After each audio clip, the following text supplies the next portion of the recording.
The United States Senate Foreign Relations Committee will come to order. The United States Senate Foreign Relations Committee will come to order. Thanks to our good crew.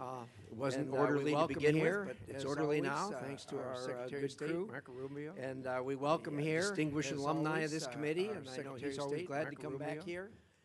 Distinguished alumni of this committee, and I know he's always glad to come back here. Marco, we haven't had this kind of excitement since you've been here last time. I know you think this is the way it is every time. Marco, we haven't had this kind of excitement since you've been here. In any event, we're glad to have you. Every time, but it's not. In any event, we're glad to have you. The Secretary has 4 hearings in these 2 days. Information so, committee. The Secretary has 4 hearings at 12:30 in these 2 days. So we'll use the usual hard stop at 12:30. To that end, we'll use the usual. First of all, I will array of the way we do things here, and that is, and then first of all, Senator Shaheen, I will, and then we'll turn the floor make an opening statement. Rubio, then we'll do Senator Shaheen, 5, and then we'll turn the floor minute round of questions. Then we'll do based on 5 arrival time minute round of questions. With that, based on arrival time. So with that, Secretary, it's good to see you here again. Though you're not on the Hill often, a lot has changed, obviously, since the last time you testified on the President's International Affairs budget last year. The Department has undergone a major reorganization, making it operate more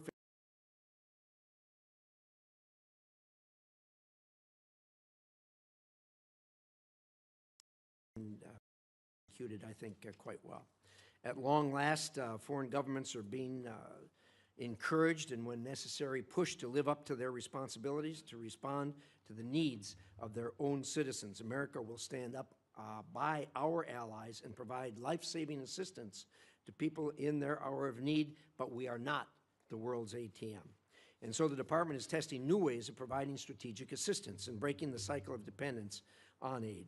Renewed emphasis on trade over aid will help the American people and lift up countries around the world. This is American generosity and ingenuity in action.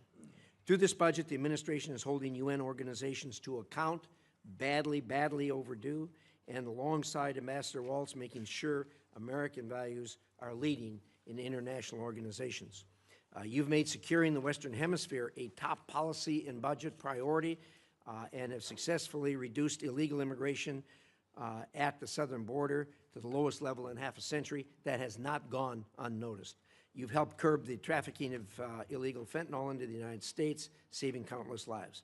The budget prioritizes countering China's unfair trade practices, expanding military and malign influence operations around the world, and which pose some of the greatest threats in modern history to the American people.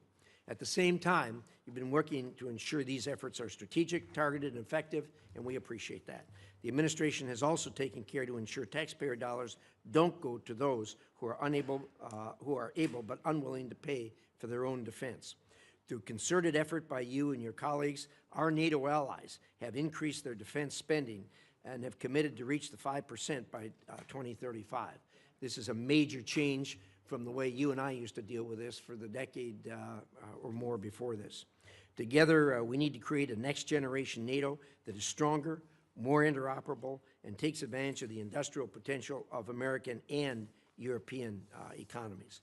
We also must continue to coordinate with our European partners as they take greater responsibility for supporting Ukraine and work with our partners to deny Russia's strategic gains. The administration has prioritized efforts to end conflicts in Africa, which undermine decades of investment in economic growth and global health security. All is not well there. The latest Ebola outbreak in eastern Congo, now affecting the entire region, highlights how conflict and humanitarian crises abroad threaten the health and security of the American people here at home. I know the Department is working hard to protect us from this threat, and I look forward to hearing how the budget supports these efforts. And, of course, the administration has taken decisive action to protect American citizens from the threat posed by Iranian nuclear capabilities and ambitions. On behalf of the American people, thank you for your hard work on that. You and I have been through this before, and we know how difficult it is. Change is hard, but it is also necessary. Your efforts to make the State Department more responsive to the needs of Americans will help us all meet the challenges of the 21st century. I look forward to discussing how the budget will further those efforts. With that, I will turn it over to the distinguished ranking member, Senator Shaheen. Well, thank you, Mr. Chairman. Good morning, Secretary Rubio. Mr. Secretary, you were a senator. You sat on this committee. You sat on the Intelligence Committee. You know as well as anyone that effective American foreign policy requires a strong partnership with Congress. Allies need to know that our commitments can stand the test of time, and that only happens if Congress is brought into the discussion. Congress cannot be a partner if it's kept in the dark. I have a long list of unanswered requests sitting on your department's desk. And Mr. Chairman, I'd like to ask that these letters be submitted for the record. They'll be submitted. I've requested a briefing on changes to U.S. force posture in Europe, and after 33 days, we still have no response. We've requested a briefing from the Iran war on displacement. After 90 days, we still have no response. We've asked for a briefing on Ukraine on a number of issues. After 180 days, we still have no response. We've asked for a briefing on lifting Milorad Dodik's sanctions. And after 225 days, we still have no response. We've asked for a briefing for the U.S. Agency for Global Media. No response after 344 days. The Romanian visa program termination. We've followed up 5 times over 435 days, and we've still gotten no response. In January, when you were before this committee, I asked if you would report to this committee once an audit system was in place to track Venezuelan oil revenues. You said, and I quote, "Oh, absolutely, yeah, we are still waiting." And when you do notify Congress, it's to inform us of decisions you have already made. That is not consultation, as you well know. That is not advice and consent. Congress has been clear on a bipartisan basis. We do not want to cede ground to China. Yet this administration is closing consulates and cutting funding in the Indo-Pacific. The same pattern extends to global health. USAID supported Ebola detection and prevention activities in DRC and Uganda for years. And we can see in this poster, even Elon Musk admitted that one of the things we accidentally canceled, very briefly, was Ebola prevention. Well, those programs were dismantled. And today we have to screen for Ebola at Dulles Airport rather than in the DRC and Uganda more than 7,000 miles away. You're asking for a 44% reduction in the State Department budget. That includes eliminating funding to the World Health Organization. It includes eliminating all disease-specific funds in the middle of an Ebola crisis that's affecting Americans. Yet, no one from your department can explain to us why this is a good idea. You sent Congress one notification saying you needed $19 billion to close out USAID. Then you sent another saying you needed some of that money to respond to disease outbreaks. Congress has asked for an explanation, and we still have not received one. The same pattern extends to our alliances. I just returned from a bipartisan delegation to the Arctic. We are on the verge of losing the very alliances that we have built for decades because the President manufactured a crisis over Greenland. And nowhere is that clearer than with Russia. In 2017, you wrote, as a senator, that Vladimir Putin will never be a trusted ally or a reliable, constructive partner. But since taking office, you, the President, the Vice President, Steve Witkoff, not one of you has been to Ukraine. And yet, your envoys talk to Putin on a regular basis. The President has invited him, given him the red carpet treatment on American soil. But yet, you won't come up here and brief Congress on any of it. And decisions Congress has made on Russia have been systematically undermined. Congress passed support for Ukraine. The administration has slow-walked it. And instead of sanctioning Russia, the administration issued oil licenses that have sent billions to Moscow. Congress has asked what this approach has produced.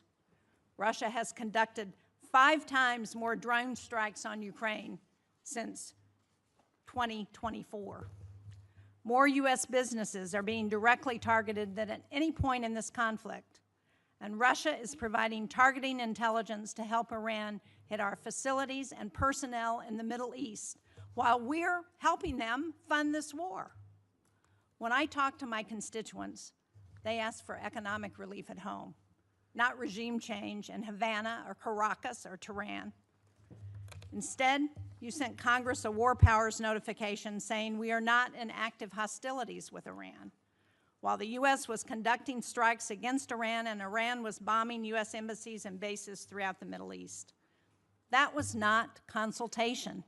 It was an attempt to avoid answering to this committee and this Congress about this war. Congress has asked basic questions about the war.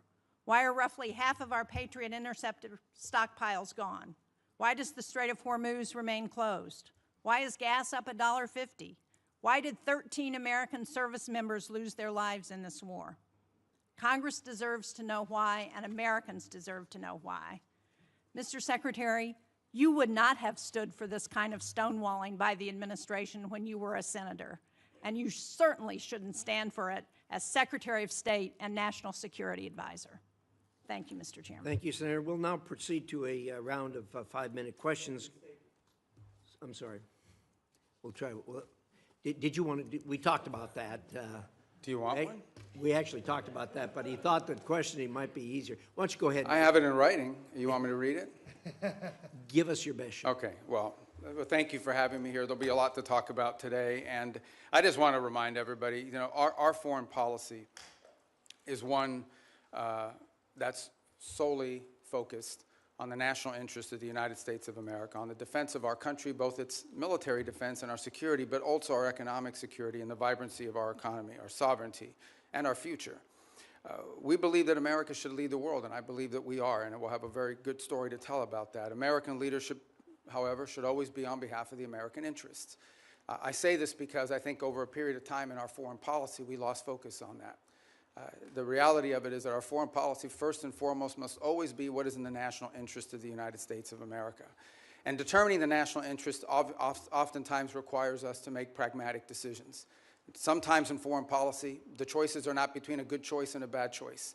It's between 2 less than ideal choices, and you're trying to figure out which one of these 2 choices is the one that is best for the United States and least harmful to our interests. And that plays out every single day. That said, we remain the world's sole global superpower, the most powerful country on earth. We have the largest economy. We have the most formidable and powerful military ever known to man, by the way. Our dollar remains the reserve currency of the world.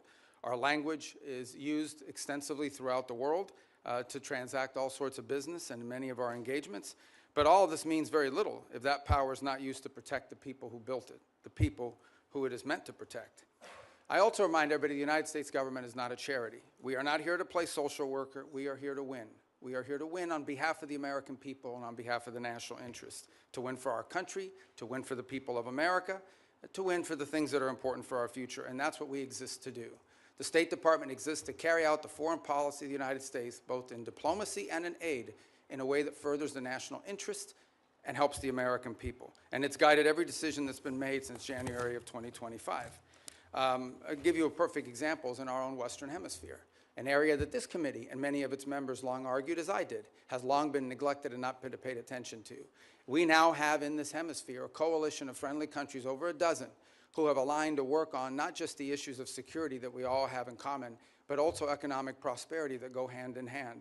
It's an amazing story that basically, other than Nicaragua, other than Cuba, obviously other than Venezuela, remains with some challenges, and of course Brazil, although they're in the midst of an election cycle, and to some extent the current government in Colombia as well, at least the president's been problematic. But generally speaking, it is now a region filled with American allies, American-friendly leaders, and an America-friendly direction. Now, obviously, we have to operationalize that into action after 20 years of neglect, in which China and other global powers have intruded in our Western Hemisphere to the detriment not just of American national interest, but to the detriment, in our view, of the people of those countries as well.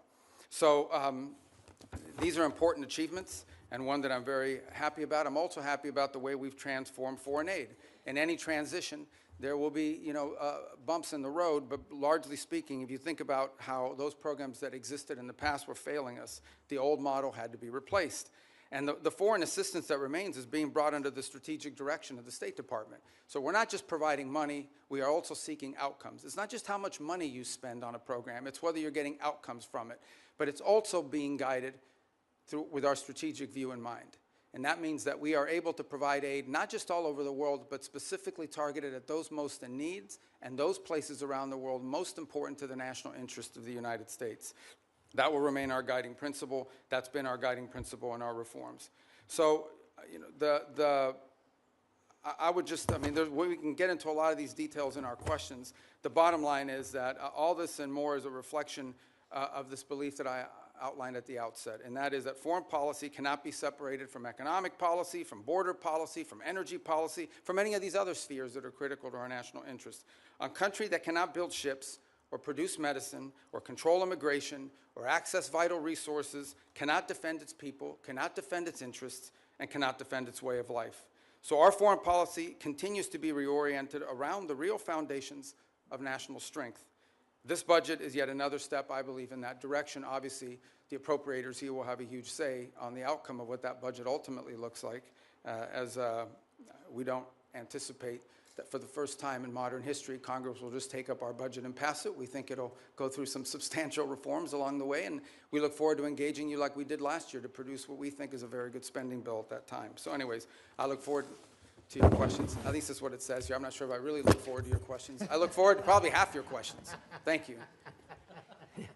Thank you, Secretary Rubio. We will now do a round of questions, 5-minute questions based on order of attendance. And I'm going to start, and I'm going to say thank you for the work you've done with respect to Iran. All of us that have worked on this for years know how frustrating that is, how difficult it is to work with this regime who've sponsored terrorism, kidnapping, and killed thousands of Americans for the last 47 years. Thank you for doing something about it. I know you and the President are doing all you can to ensure this comes to a close sooner rather than later. I wonder if you could give us at least a brief update on where we are. Well, first let me remind everybody that while I've not been before this committee since, I believe, February, when we briefed on the Venezuela operation, I have appeared on multiple occasions here, both in my role as National Security Advisor and Secretary of State, in both all Senate briefings multiple times, Gang of 8 briefings, Gang of 16 briefings. So we've talked about this topic with some of you in those settings in the past, or you've heard from us. Let me just lay the predicate here, okay? Iran's desire to build a nuclear weapon was going to be effectuated behind a conventional shield. They were going to build for themselves so many missiles, so many drones, so many conventional weapons, including a navy, that at that point there's nothing you could do about it. What they tried to do is they were going to try to build a conventional shield and hide behind that conventional shield and basically say to the world, if you come and do anything about our nuclear program, we will overwhelm you with missiles, we will overwhelm you with drones, and we will overwhelm you with our Navy, and you will not win. You will not be able to do anything about it. They were seeking that point of immunity, which is why the President chose to act, to deny them that point of immunity. Operation Epic Fury, some of you didn't like it, some of you did, was highly successful in achieving its military objectives, which is dramatically reducing the defense industrial base of Iran, the ability to build these missiles and to build these drones, especially the missiles program, substantially degraded. A substantial percentage, and I'll leave the exact numbers to the Department of War because I'm not a general and I'm not here to speak as a military planner, but a substantial degradation in the number of launchers that they have as well. They still have a lot of drones because these are easy to make. We all know it's not an Iran challenge. This is a global challenge. And it's playing out every single day around the world. I mean, Mexican cartels are using UAVs against each other. And we should imagine at some point may even use it against our interests. So this is a pervasive problem around the world. The economics of it are something we have to solve for. But nonetheless, even their drone building capability has been eroded. Today, there is no Iranian Navy. There is no such thing. There's a bunch of Boston whalers with machine guns on them, but there is no Navy. There is no Iranian Navy. It lies at the bottom of the ocean and will soon, within a number of years, be prime fishing spots because they'll turn into reefs. So my whole point is that the Iranian conventional shield has been substantially eroded. Now, in the aftermath of that, two things have happened. The first is they entered into a ceasefire. They agreed, we agreed to stop. But part of that agreement was that they would reopen the straits. They did not, at which point the president decided, and I think appropriately, we can't have a world in which only Iranian ships get through the straits.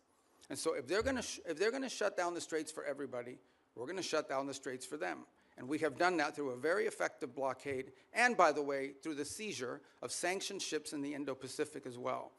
The cost to Iran every single day in lost revenue is in the hundreds of millions of dollars that they are losing in lost revenue that they're not generating as a result of that. Now, we are in talks, and I say talks because talks with Iran are not like talks with Switzerland, okay? They're very different.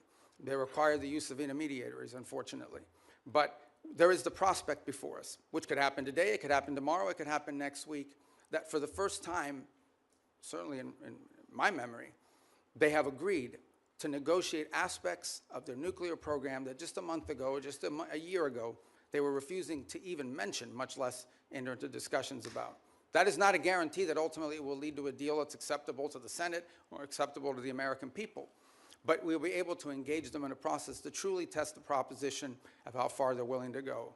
Complicating that process, unfortunately, is their internal regime is somewhat fractured in the sense of it takes days to get responses from their system.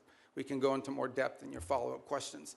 But we're hopeful that something like that could happen in which the straits would reopen, we would enter into a period of negotiations on very specific topics, delineated negotiations, in the hope of reaching an outcome that's acceptable to us and something that they would be able to do as well. If it doesn't work out, then obviously we still have a problem with respect to their nuclear ambitions. But what they won't have is the conventional shield to hide behind any longer. Thank you, Secretary. I'm going to ask one more question. Hopefully this will shorten as we go around. There'll be more questions, obviously, on that topic. But I know you just got back from China not long ago. Could you give us a quick update on the state of U.S.-China relations? Yeah, look, I mean, China and the United States are the two largest economies in the world, the two most powerful militaries in the world. The Chinese government and the U.S. government have to speak. I mean, it's not a choice here. We have to have some measure of communication, if for nothing else, in order to de-escalate potential points of conflict that could lead to something broader. There are obviously very significant irritants in our relationship with China. Some of these are long-term problems that we know we're going to have to address. And so what we're trying to do is manage a period of strategic stability while recognizing that there are areas of our relationship in which we are going to have struggles, not just for years, but perhaps for decades. We recognize this. But I think as much as anything else, we have to recognize that the United States and China have to be able to have points of dialogue and speak to one another. As I said, for no other reason than to be able to have a communication channel. I think in our meetings, it was abundantly clear which are the areas that we do not have strong alignment or agreement on. We understand that there are areas in which long-term we're going to have some real challenges, whether it's supply chains. Put it to you this way. Let's leave China aside for a moment. The United States, and I would argue the world, cannot depend on one country for 90% of anything, especially 90% of things that are critical to our economies, not from our weapon systems to our pharmaceuticals. We just can't live in a world in which we rely on anybody for 90% of what we get in one sole source that could be cut off at any time as leverage against us or punishment or in a time of conflict. And so we are actively searching and have plans in place, and we're implementing these to diversify where we get critical minerals, where we get our supply chain, secure that supply chain.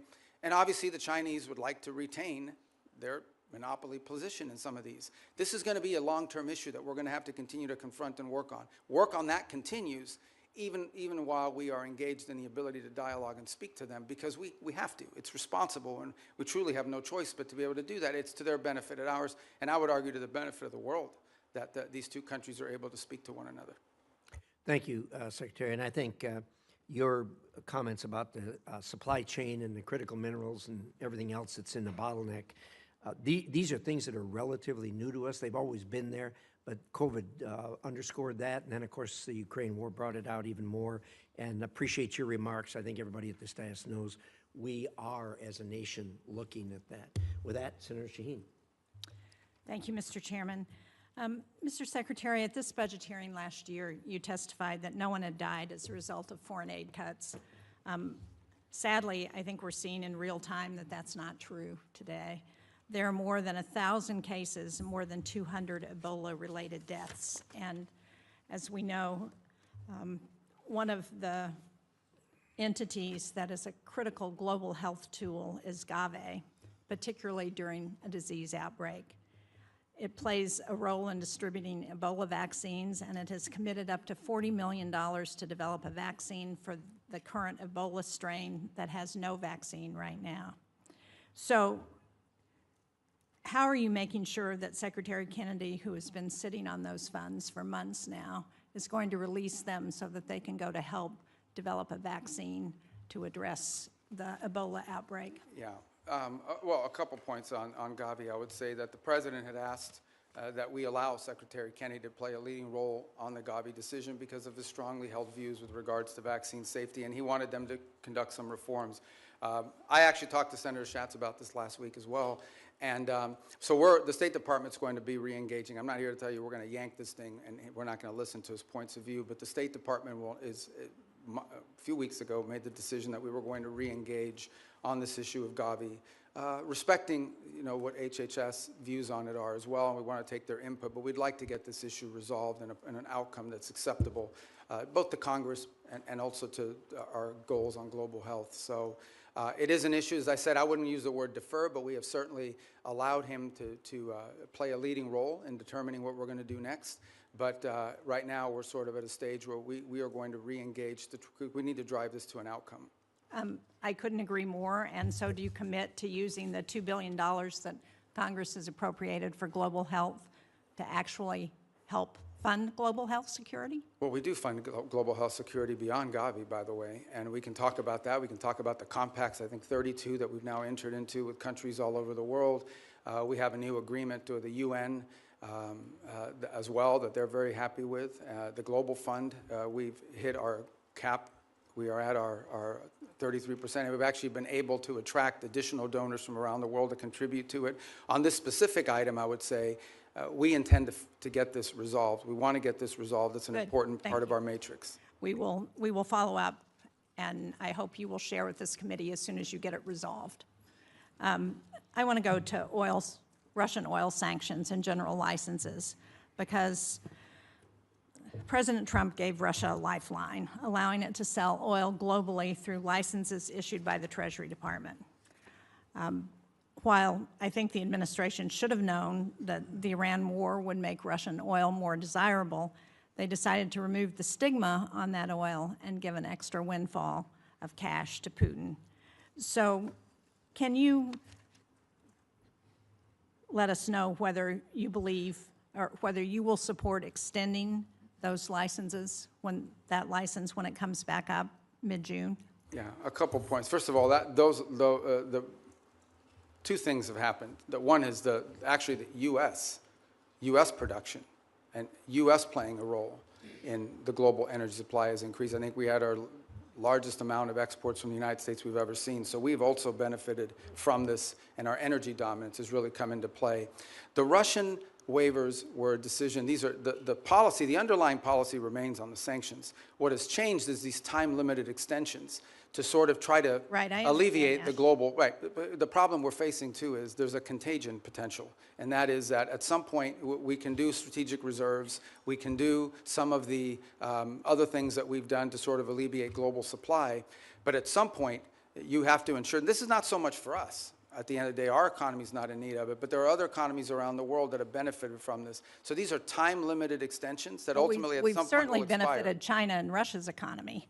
Well, China doesn't. I mean, China refines oil. They import a lot, but they refine oil, and but they also benefit from Russian oil. But my question for you is, can you commit not to extend the general license again when it expires on June 17th? Well, that ultimately is a decision that's made by Treasury, but I will tell you, it depends on the circumstances at the time. We would like to end it as soon as we possibly can because the underlying policy of this country has been to sanction their oil. These are time-limited waivers for the purpose of opening up more global supply. I understand that, but if we continue to extend them, they're not time-limited. I want to get a final question in on food for peace because, as you know, the closure of the Strait of Hormuz has deepened the humanitarian needs in food in secure countries such as Sudan, South Sudan. And yet, in your opening statement, you said that our aid targets those who are most in need. But I think it's very concerning that the country selection process for Food for Peace, which I understand is led by the Department of State, includes only 2 priority countries from World Food Program hunger hotspots. That's Haiti and the Democratic Republic of the Congo. So the question I have is, why are we adding countries that aren't facing acute food insecurity, like El Salvador, Guatemala, and Rwanda? Why are we not helping countries who are facing acute, well, famine in some cases? Sudan, Gaza, Afghanistan, Nigeria, Syria, Somalia. These are all countries that have humanitarian crises, and yet we're helping countries that don't have acute food insecurity. So a couple points. First of all, on Gaza, we have spent hundreds of millions of dollars, including after the ceasefire, and providing through the World Food Program and other entities, and we continue to do so. I think if we're not the world's largest donor, I'd be surprised, because it's a massive amount of money that we've provided through those mechanisms of various means. On the point of Sudan in particular, the complication in Sudan, which I wish were different, and we're very involved in this. I mean, I had a meeting on Sudan yesterday. The problem in Sudan has largely not been our unwillingness to provide funds. We are willing to step forward, and we have the flexibility through what we've been able to do with foreign aid to surge up that. It's been distribution. It's been the ability to get that. So as an example, in these conversations we're having between the warring sides, one of the things we're trying to identify is 4 safe spots where people can go receive humanitarian care, assistance, where we can actually have the outside groups, the NGOs, the international organizations that we contract with, have the ability to go in and actually deliver the food without having their trucks hijacked or blown up or their workers killed. That's been the fundamental challenge in Sudan, is distribution. The distribution is being threatened because we don't have conditions on the ground that allow for it. And so to allocate money towards something that we can't distribute is unwise until we have that in place. That's deeply tied to the ability to have a peace deal, which I can tell you has been very frustrating. On the one hand, with Sudan, we had a donor conference in Berlin. I don't want to interrupt you, Mr. Secretary, but I'm out of time, and it doesn't explain why we are providing food for countries that are not insecure. I appreciate the challenges in Sudan. We have those challenges in many places, but because we have dismantled the distribution network when we eliminated USAID, we've exacerbated those challenges in countries around the world, and we are not providing the help based on humanitarian needs, and that's my concern. Thank you, Mr. Chairman. Senator Ricketts. Thank you very much, Mr. Chairman. And Mr. Secretary of State, thank you for being here. Really appreciate it. Good to see you.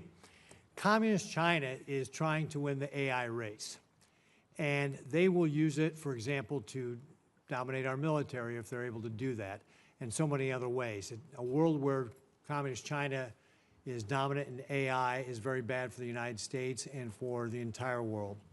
That's why it's critical that us and our allies cannot lose this race. Semiconductor supply chains, particularly semiconductor manufacturing equipment, SMEs, are critical to winning this competition. It's one area that Beijing is spending billions and billions of dollars to be able to produce chips in China, and they've failed to be able to produce those high-end chips so far. President Trump understands this better than anyone because the Trump administration was the first to utilize export controls on SMEs to slow down Communist China's advanced chip-making industry. Since that time, key allies and partners have also imposed controls on SMEs to China. However, their controls have not been as restrictive as U.S. controls, and this has allowed certain foreign countries to backfill the Chinese market with critical dual-use tools. Secretary Rubio, do you agree that export controls on SMEs are critical to maintaining our technological advantage over Communist China? It is. It's actually where it's most critical is in the high end. The areas, that are not legacy, that are broader and that allow for that. I think on the broader point of AI, we share your view. One of the initiatives that I think Jacob Helber's done a great job with at the State Department is Pax Silica, in which we signed up all these countries around the world. I think we're up to 13 or 14, and including ourselves and others who hope to join as well, in which we can create this global consortium for all of the elements of the AI supply needs. It's not just the innovation, it's obviously access to the minerals and the critical elements necessary in order to produce these chips and all the things that it will take to lead the world in AI. I think it is safe to say the United States right now is a global leader on AI. I think it is also wise to say that that lead is not is not irreversible. permanent. It has to be sustained, and there will be a real challenge in sustaining it. And we're going to have to stay focused on it. The good news is I do think we have a system of global alliances that view it the way we do. And we want to lead on it because it's not just about leading the technology in AI. It's about also leading in the standards that will govern how AI is used. I don't want to monopolize this conversation on this point, but it's one that I think the Senate should think about because I know we're starting to think about it. AI will have very positive impacts on our economy and societies. It will also have some detriments. There will be white-collar jobs in this country that will be impacted. And I think we have to start thinking not simply about the impact that AI will have on those jobs, but the societal pressures that will create, not just in the United States, but in economies all over the world. Much like industrialization and automation did, it will make the worker more efficient and more valuable, but it will eliminate some jobs, and those jobs will have to be replaced with new jobs or new skills. That's not just an economic issue. That is a political issue. That, over time, could destabilize societies all over the world. So we have to start thinking about AI in those terms as well. You mentioned our allies. Shouldn't they have to follow the same sort of standards U.S. companies do when we're limiting the semi-manufacturing equipment that's going to Communist China? And that's our hope, is that we can create people that we can create a coalition of nations that understand the danger in this. And they're running through the same, some are better than others, but they're running through the same problems that we run into. And that is companies ultimately want to sell to the markets, and China's a large market. But I agree, and that's one of the goals behind Pax Silica, is to create unanimity or consensus behind that thinking. Well, Mr. Secretary, that's why I recently introduced the Match Act with Senators Kim, Risch, and Schumer to level the playing field. This bill would provide the State Department with the leverage in ongoing negotiations with our allies to align those controls. And if agreement cannot be reached, it would ensure that foreign companies cannot sell the very choke point technologies that we have restricted. So I hope you'll support that as we move forward on it. One other thing I just want to hit before my time runs out here is that I was the co-sponsor of a bill to create the U.S. Foundation for National Security and Counterterrorism. This is a foundation that would be a public-private partnership. It would help counter traffickers and insurgents operating in ungoverned spaces around the developing world, such as Africa. The State Department, however, has not, for over a year and a half now, launched this foundation, and I'd encourage you to work expeditiously to implement it. I think this is something that, as we're talking about, especially the continent of Africa, can be very helpful to making sure that we're not only helping conserve the environment and helping animals, it's bad for terrorists. Thank you, Mr. Chairman. Thank you. And look at that, I kept it in my time. Good job. Can you do as well, Senator Murphy? I'll do my best. Thank you, Mr. Chairman. Thank you, Mr. Secretary, for being with us today. Despite the differences that existed between Republicans and Democrats prior to this administration on how to approach Iran's nuclear program, the theory was basically the same, that we were going to impose significant harm on the Iranian economy in order to force them to the table to negotiate. What is happening now is fundamentally different. This war and the administration's decision to blockade has now held the entire world economy and the U.S. economy hostage to the ability to negotiate an agreement with Iran. This is why the entire country is seized by the question of when there will be an agreement, because apparently until there is an agreement, the Strait of Hormuz remains closed. There is a cost to the Iranian economy, but now there is a devastating cost to the U.S. economy. It has been indecipherable, the information coming from the administration, especially in the past several weeks, as we get signals that a deal is imminent. The president said yesterday he's bored by the negotiations. He doesn't care whether we get a deal. I think it's really important for us to understand what your bottom lines are, what you're asking for in this negotiation, what commitments you need Iran to make in order for you to release the blockade, and we hope for them to release the blockade as well. So give us a little insight into what your bottom lines are, what is going to get the strait reopened, because this is kind of the only question that matters for American consumers right now. And every day we get wildly different signals from the president as to whether he even is engaged in this question as to whether the strait is going to reopen? Yeah, I think your question gets right to the heart of the matter. So I think it's a good question. Let me first bifurcate two things. The only reason there's a blockade, the only reason why there's a U.S. blockade is because Iran has closed they're firing on commercial ships, and they've mined large segments of Hormuz, international waters. And so the blockade is only against Iranian ships. And it's very simple. The notion is if no one's ships are going to get out, then Iran's ships aren't going to get out either. We can't live in a world in which they get to close the straits and tell everybody, pay us a toll or we'll blow you up, but their ships get to go out unfettered. So that's the reason why there's a blockade. There wouldn't have been a blockade if Iran had agreed to do what they said they would do when the ceasefire kicked in, which is they were going to open the straits. So let me just focus on the straits for a moment. Number one, what they're doing is unlawful and illegal. There isn't a country on earth, other than Iran, and maybe Oman that flirted with it, who's in favor of what Iran is doing in the straits. The Chinese are against it. The Russians are against it. Everyone is against it. The whole world is against it. So condition number one is they have to reopen the straits. And reopening the straits means the following. Ships can sail through international waters the way they can do through other choke points around the world without being fired upon, without paying a toll. That's condition number one. But the strait is closed because of our decision to invade Iran. This is a consequence of our military action. So I guess I'm not interested in litigating that question. We all know why the strait is closed, because you took military action against Iran, and we knew ahead of time that that would be their likely response. The question is, how are we going to get it reopened? Are you going to drive a bargain that is so tough and so hard that the strait remains closed? So how are we going to get it open? The first thing, that is a predicate to anything else happening. The straits have to be reopened. So the way to think about it is this. If Iran wants to be able to move its oil again through the strait, they will have to reopen the straits. If they refuse to do so, then we have other options available to us, but we would prefer to negotiate the opening of this, which Okay, means so tell us about the negotiations. What do you need from them in order to get the strait reopened? We need the strait reopened tomorrow. Well, what needs to happen is very simple. They need to announce that they will no longer fire on commercial ships that are going through or threaten to fire on ships, because in many cases, ships just won't move. They won't go, not because they got fired on, but because of the risk of being fired upon. And so they have to announce very clearly, the straits are now open. We're not charging a toll. We will help remove the mines that they put in there, and they will not fire on ships. But the president says they also need to make commitments on their nuclear program. That's what I'm asking. Oh, I see what you're saying. What commitments do they need to make in order for the strait to be reopened? Well, the second thing they have to agree to as part of this is, so in addition to the straits, that's the predicate that opens the door to phase two. Phase two is they have to commit to very specific negotiations on highly enriched, the disposition of the highly enriched uranium that still is buried deep in a mountain somewhere.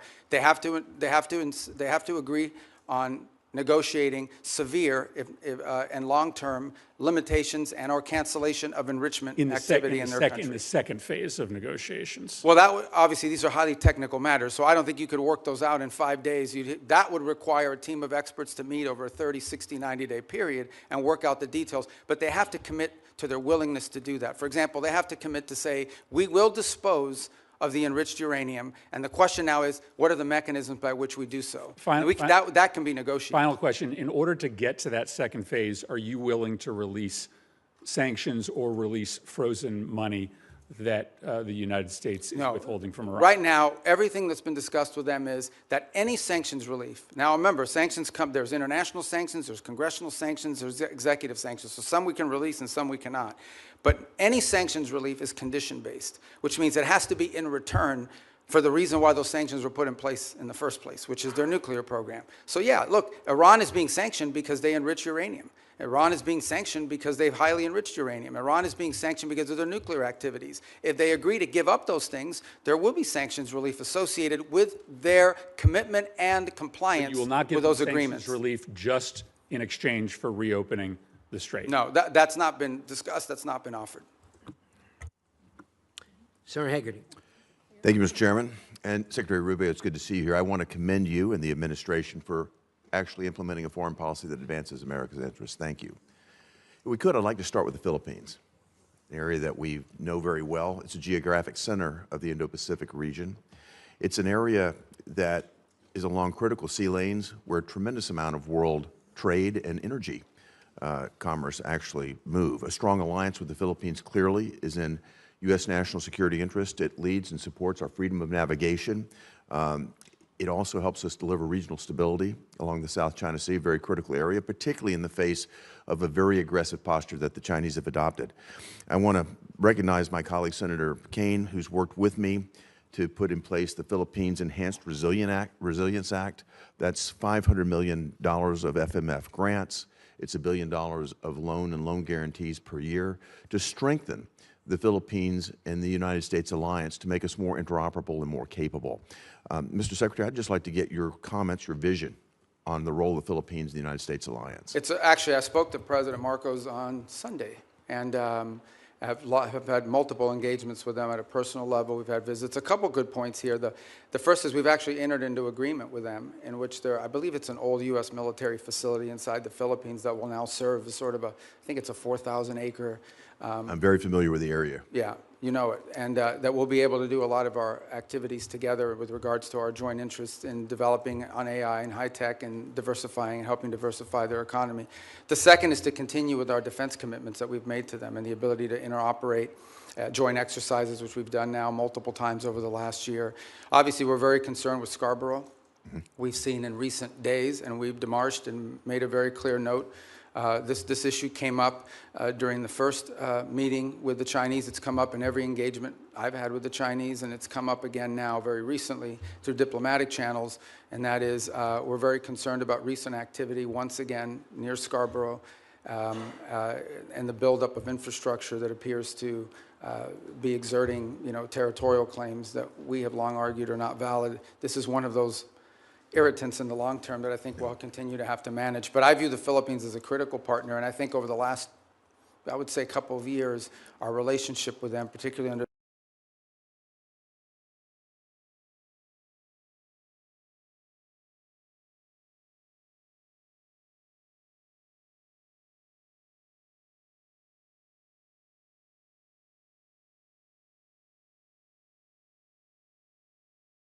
economic ties, and of course, that has, as you mentioned earlier, tremendous national Yeah, security. can I just add one point? There is, some desire during their chairmanship this year of ASEAN to reach a sort of code of conduct understanding in the Indo-Pacific. And while I understand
by the government, then the Mexican government came back in arrears, by the way, retroactively tried to justify this taking as some sort of environmental move.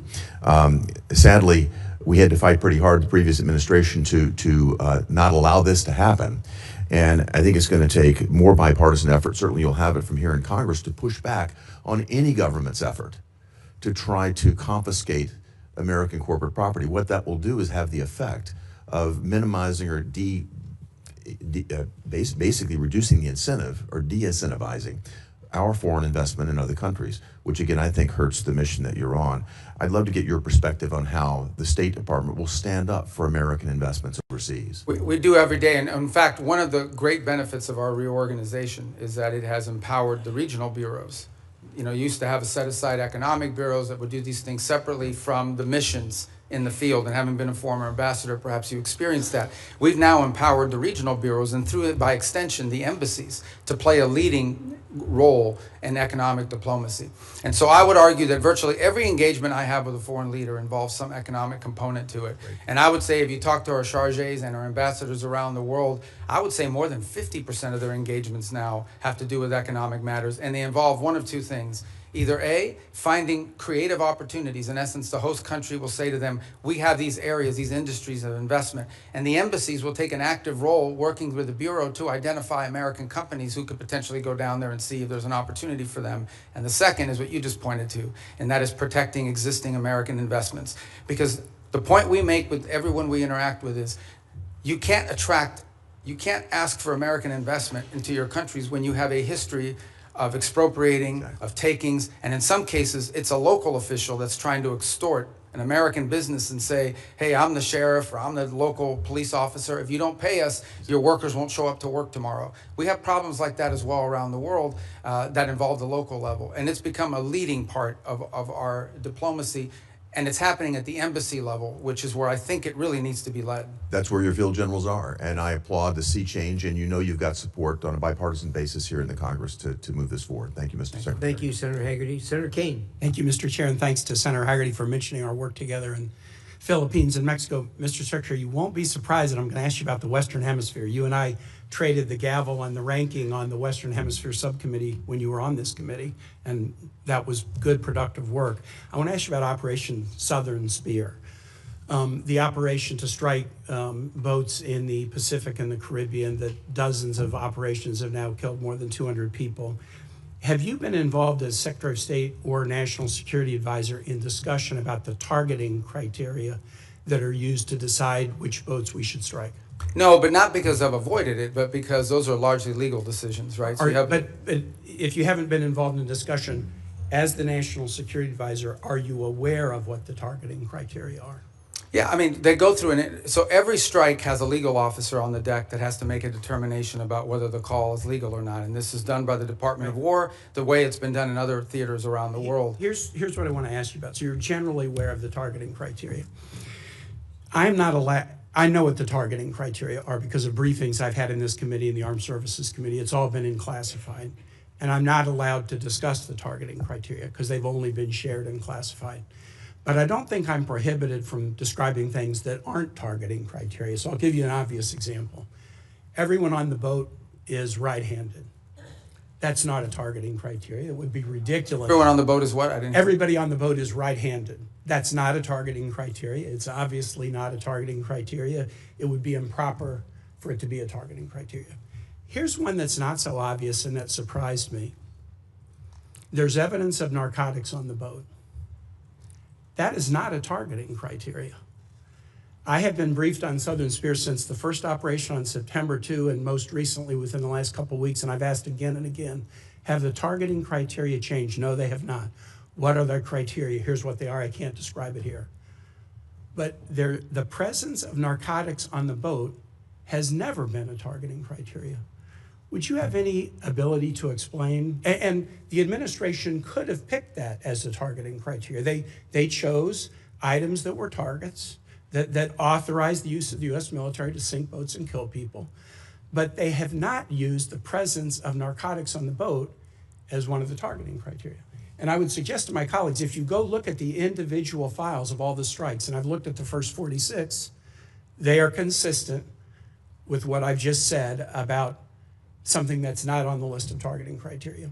Why would the administration not include the presence of narcotics on the boat as a targeting criteria in Operation Southern Spear? As you just outlined, I can't discuss the specifics of the targeting criteria, but I can tell you the one thing that is obvious is that the targeting criteria is not single source. In essence, there are multiple checks. There are three elements to the targeting criteria. Right, and all of it informed and infused by intelligence collection. In essence, they have to have true links. I can tell you they do walk away from strikes. There are multiple times that I've been aware. I'm not aware of every strike because it's not reported on a regular basis. It's delegated. Yeah. But there have been strikes that they've walked away from because it doesn't meet the criteria or because there's doubt. I'm not saying that the strikes that I've reviewed don't meet the targeting criteria, but I'm saying how odd it is, especially since the administration always announced this is against narco traffickers. We've attacked narco traffickers. How odd it is that the presence of narcotics on a boat is not one of the targeting criteria. And I would encourage my colleagues, get the same briefing I've gotten, take a look at the strike files.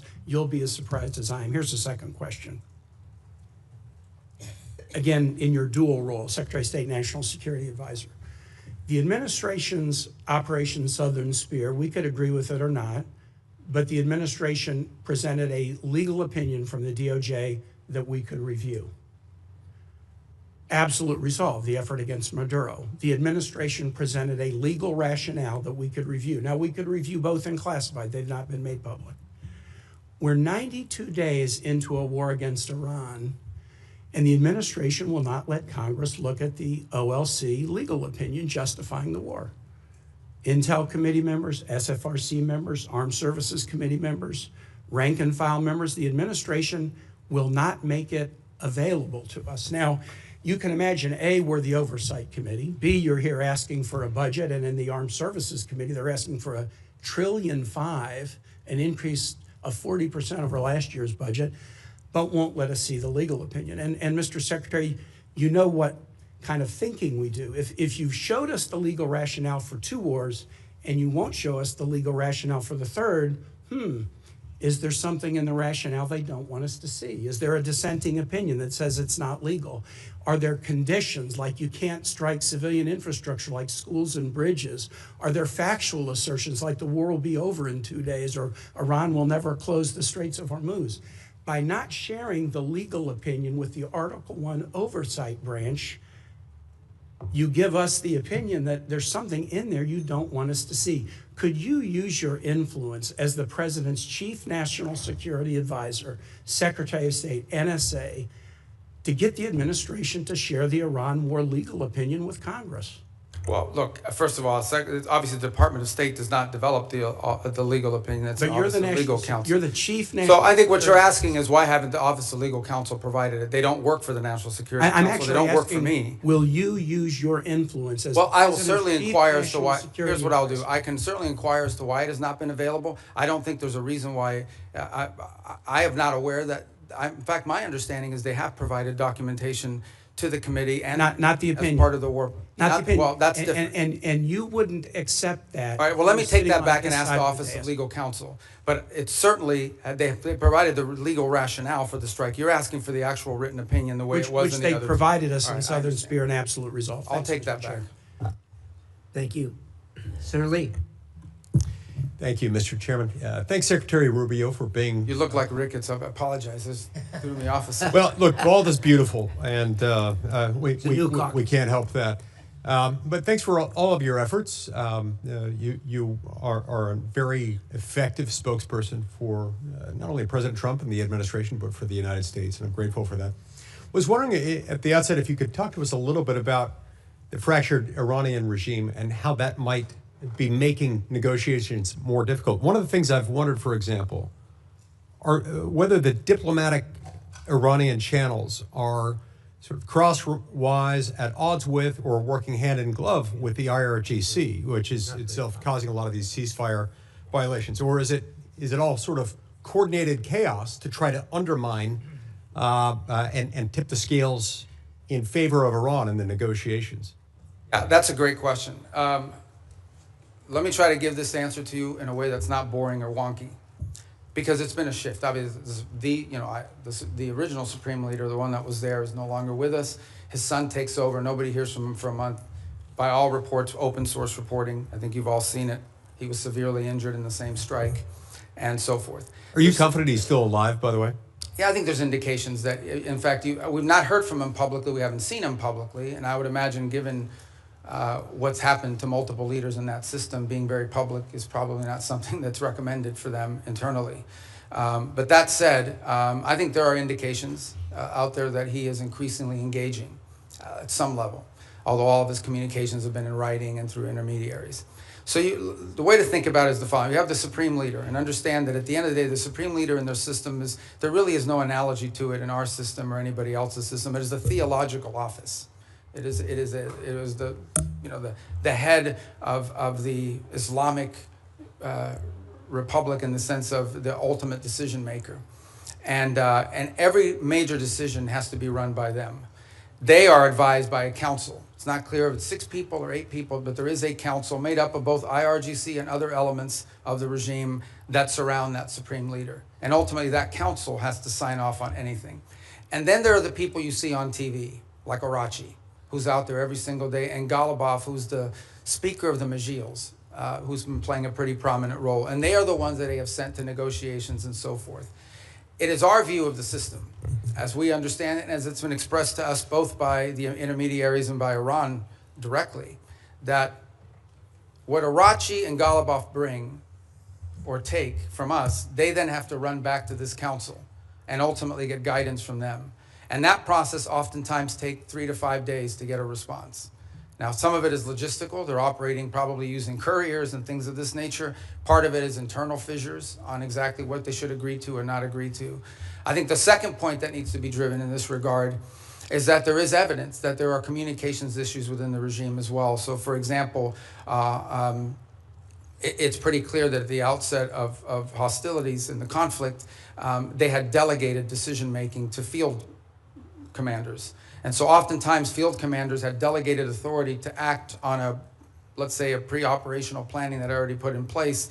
And so unlike our system, where perhaps you know that the president or the secretary of war is directly making orders and decisions, or the chairman of the Joint Chiefs, in their system, a lot of decision-making at the tactical level, like which ships to hit and so forth, are being made at the commander level. So that's why from the outset it can look like fire-ready aim, but it's part of the design of the system, perhaps? Well, I think it was a design of the system in the sense of regime survival and the ability to operate in case there was decapitation strikes or people are removed. But let's go back to the essence of the negotiations. What's complicated them is you ultimately are negotiating with people who then have to negotiate within their own system to see what they're allowed to give and what they're allowed to agree to.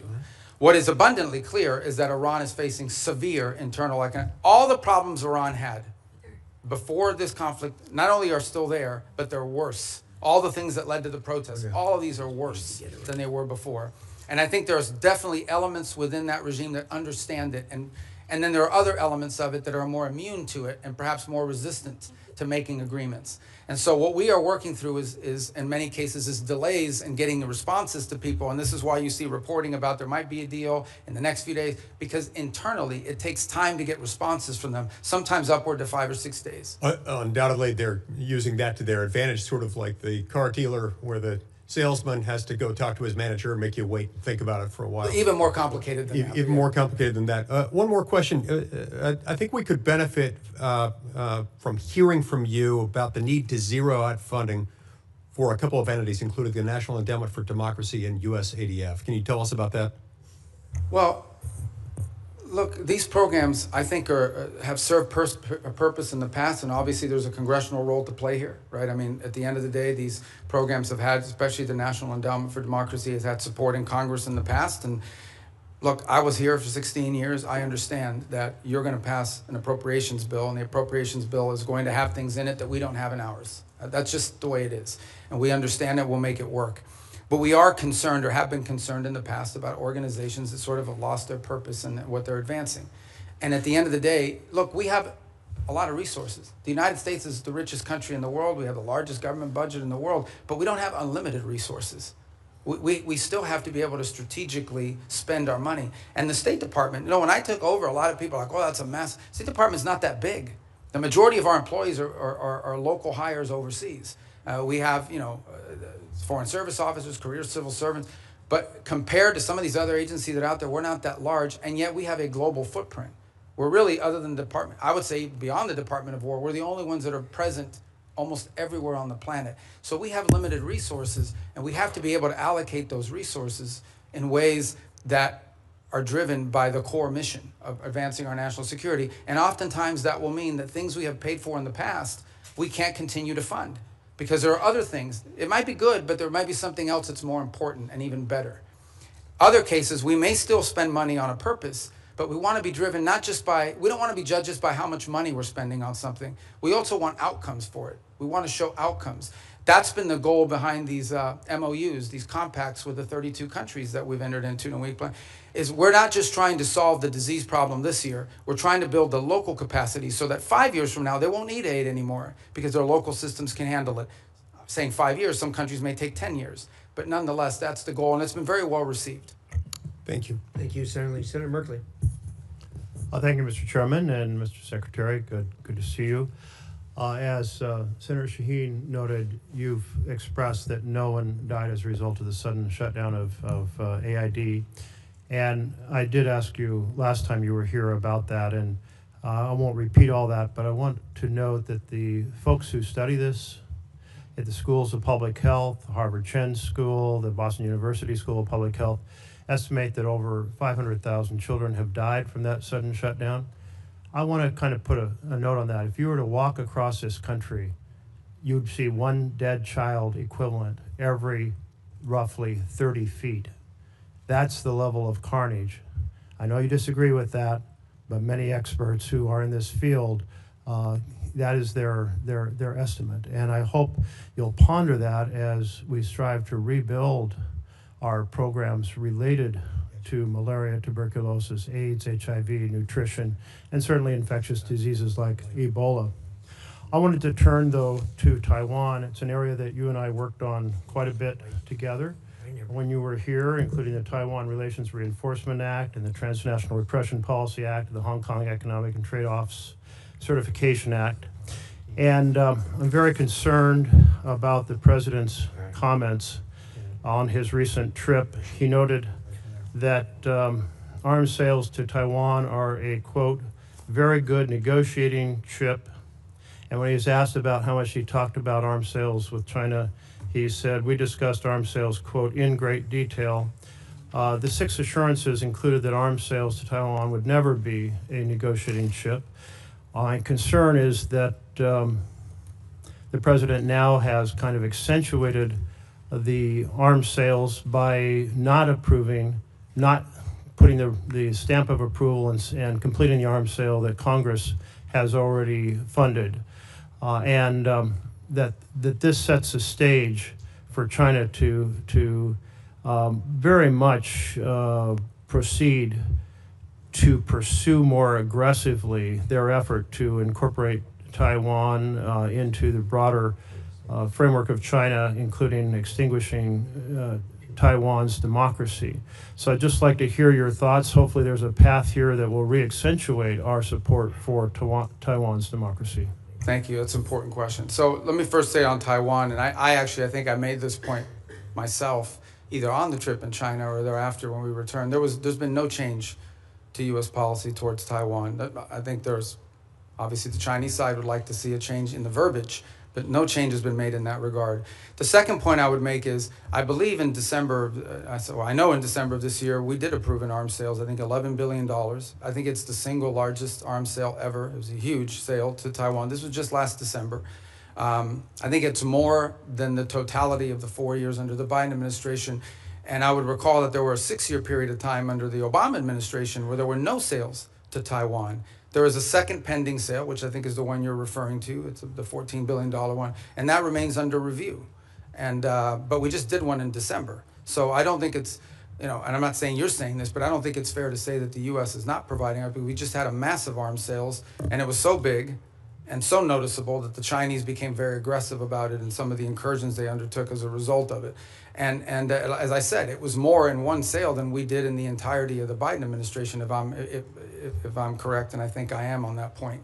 So, but the most important thing to understand is we want to see the status quo preserved as is at this moment. That's our policy. That's what we've said. That's what we continue to say. It's a very, as you know, a very delicate relationship to balance. But our policy on Taiwan is not changing, and it did not change on this trip.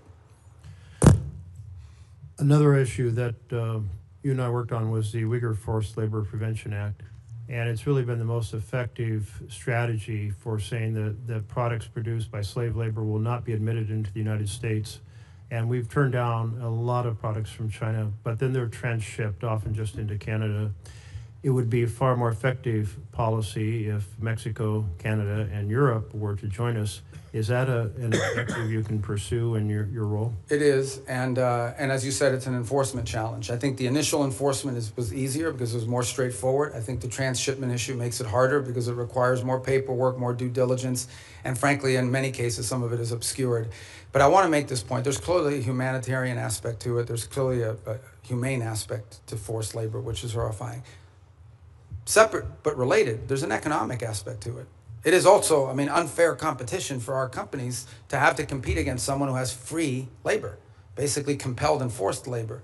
So we've made the argument on two fronts. Not just is this immoral, but it is and horrific, but it's also an enormous economic a disadvantage, not just for us, but for companies all over the world. As you can imagine, depending on the country, some are more willing to lean in on these issues than others. I think just yesterday, last week, the foreign minister of China was visiting Canada, and where they sort of announced, or at least put out the prospect of how Canada can export more to China next year. That was the carrot.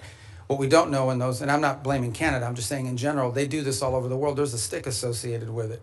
And I would imagine that China is putting, I know that they put tremendous amount of pressures on countries around the world not to comply with restrictions like the ones we put. I agree. If we got Canada and Mexico to agree, given our current trade arrangements, it would make it far more effective. To date, we have not been successful at convincing them that they should do that because, among other things, I think they fear retribution. But we certainly will continue to raise it because we think it harms them. Senator Barrasso. Thanks, Mr. Chairman. Mr. Secretary, great to see you again. You opened by talking about American leadership and American interests. And later this month, the G7 is going to be meeting in France, and then next month, NATO meeting in Turkey. Just overview, what are the priorities you're going to go into those meetings with? G7? G7 and NATO, yeah, coming up next month in this. Yeah. Well, NATO would be a fun meeting. Let's start with the G7 one. The G7 forum this year has largely been focused, obviously, because of the Straits. So when I went to the foreign ministers meeting in March, a lot of the conversations in April were about the Straits. And the one point we've made is, and what's interesting is a lot of the countries involved there, even though it's not a military forum per se, the UK and France are members of it, they've put together this initiative, which they say they will send minesweepers and escort ships, but they will do so once hostilities is ended. Kind of a catch-22. On the one hand, I mean, why do you need naval escorts if no one's shooting at the ships? That said, I don't diminish the utility of it because I would imagine the first few ships that go through are going to like to be escorted. So I think that's going to be a key feature of that conversation. I think there's a shared interest in all these countries on rare earth minerals and supply chains generally. I think there is a growing global consensus, and we had a great, maybe a few of you had attended part of it, we had a great ministerial here earlier this year on rare earths and supply chains that brought in dozens of countries, and all the G7 countries were represented at it. And so I think that's going to be a feature here is how do we diversify the global supply chain on anything from rare earths to pharmaceuticals? There's growing consensus, so I think that point will be quite dominant. And then given the makeup of who's in the G7, the Russia-Ukraine conflict will always come up because obviously it directly impacts at least 3 or 4 of those members who are on the continent. So we will also, and I don't recall exactly who the French have invited, but in addition to the G7, they'll always invite 2 or 3 other countries to attend. I believe Ukraine has been invited, if I'm not mistaken. There's usually a couple other countries that they'll invite that are not members of G7. But I think those issues will dominate depending on where we are with the Straits, and then clearly the critical minerals and supply chains has been a key focus of G7 actions. The last point is, I think there's been an interest and I think Canada deserves credit for this. The Canadians have really taken a lead, and we've been very supportive of this, in highlighting places like Haiti. And as a result of these G7 meetings, we've actually had a number of countries in the G7, including Japan, step up and contribute to the effort there.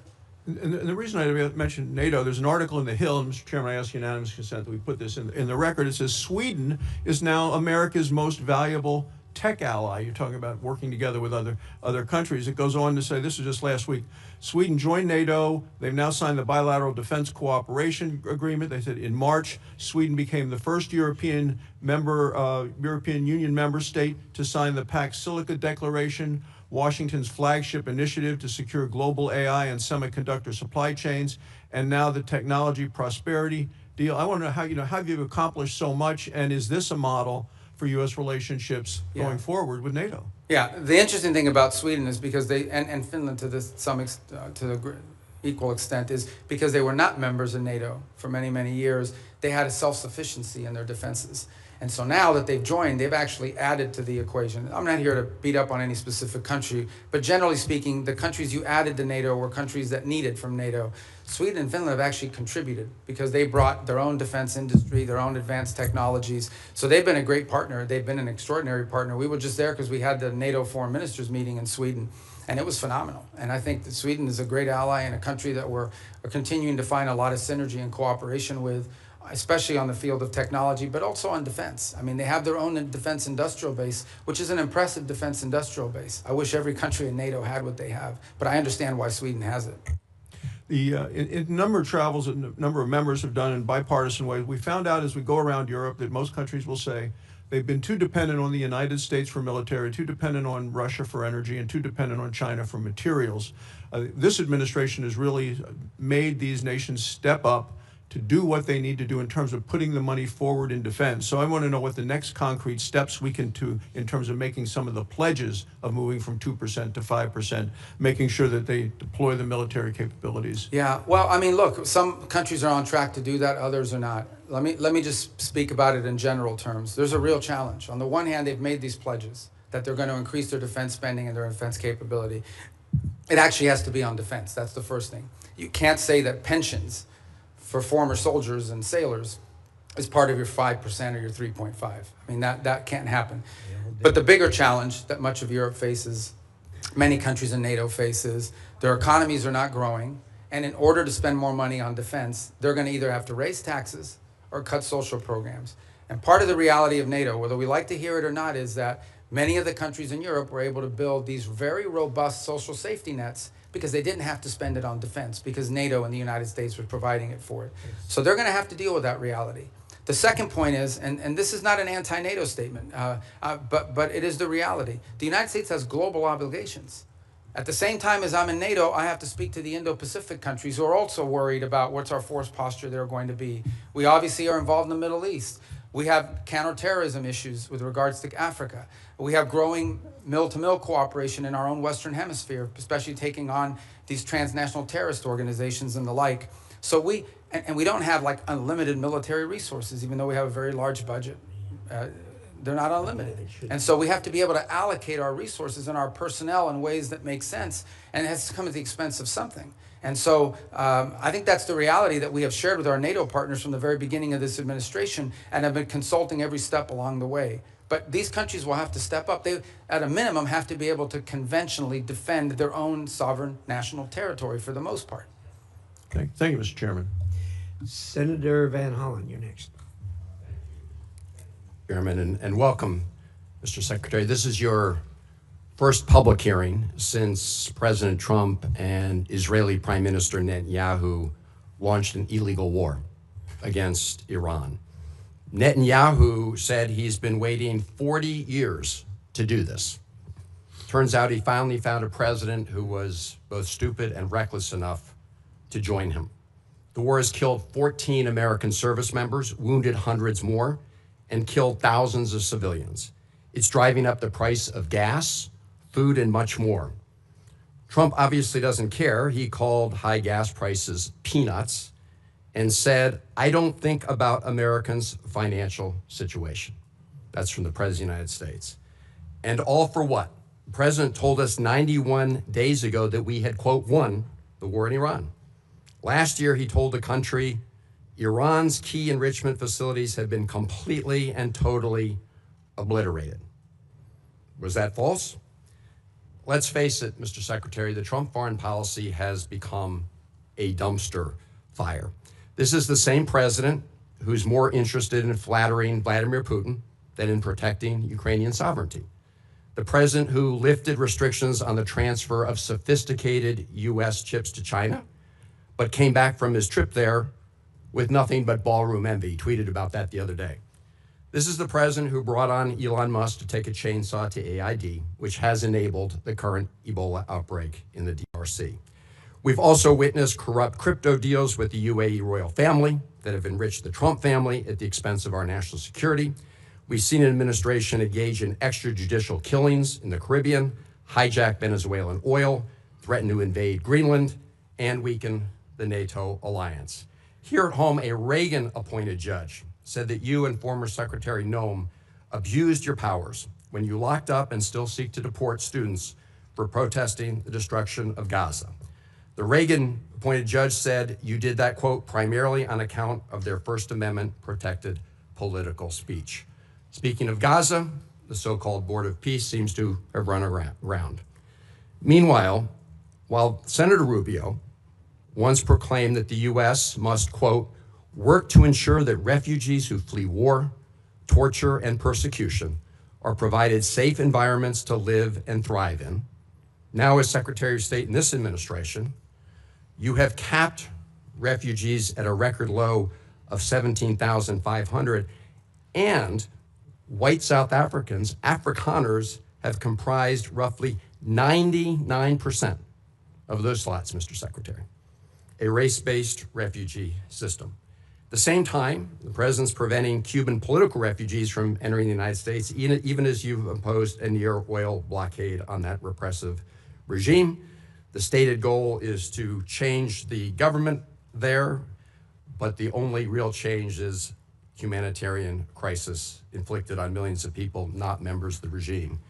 And in that regard, Mr. Secretary, I have a question for you regarding the designation of Cuba as a state sponsor of terrorism. On the very first week, at least, of this administration, the administration reinstated that.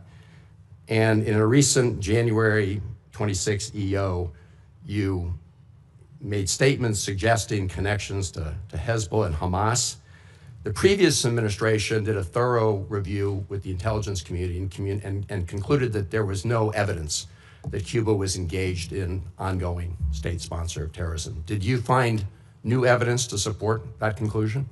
Well, first of all, let me just say that's your question, but you made this long statement of which I disagree with most of it. We won't have time to address every point that you made. So let's stick to Cuba specific, because that's the question that you asked. Cuba has sponsored terrorism, and it's been supported groups. For example, virtually every left-wing, radical, violent terrorist group in the Western Hemisphere has at some point relied on support from Cuba.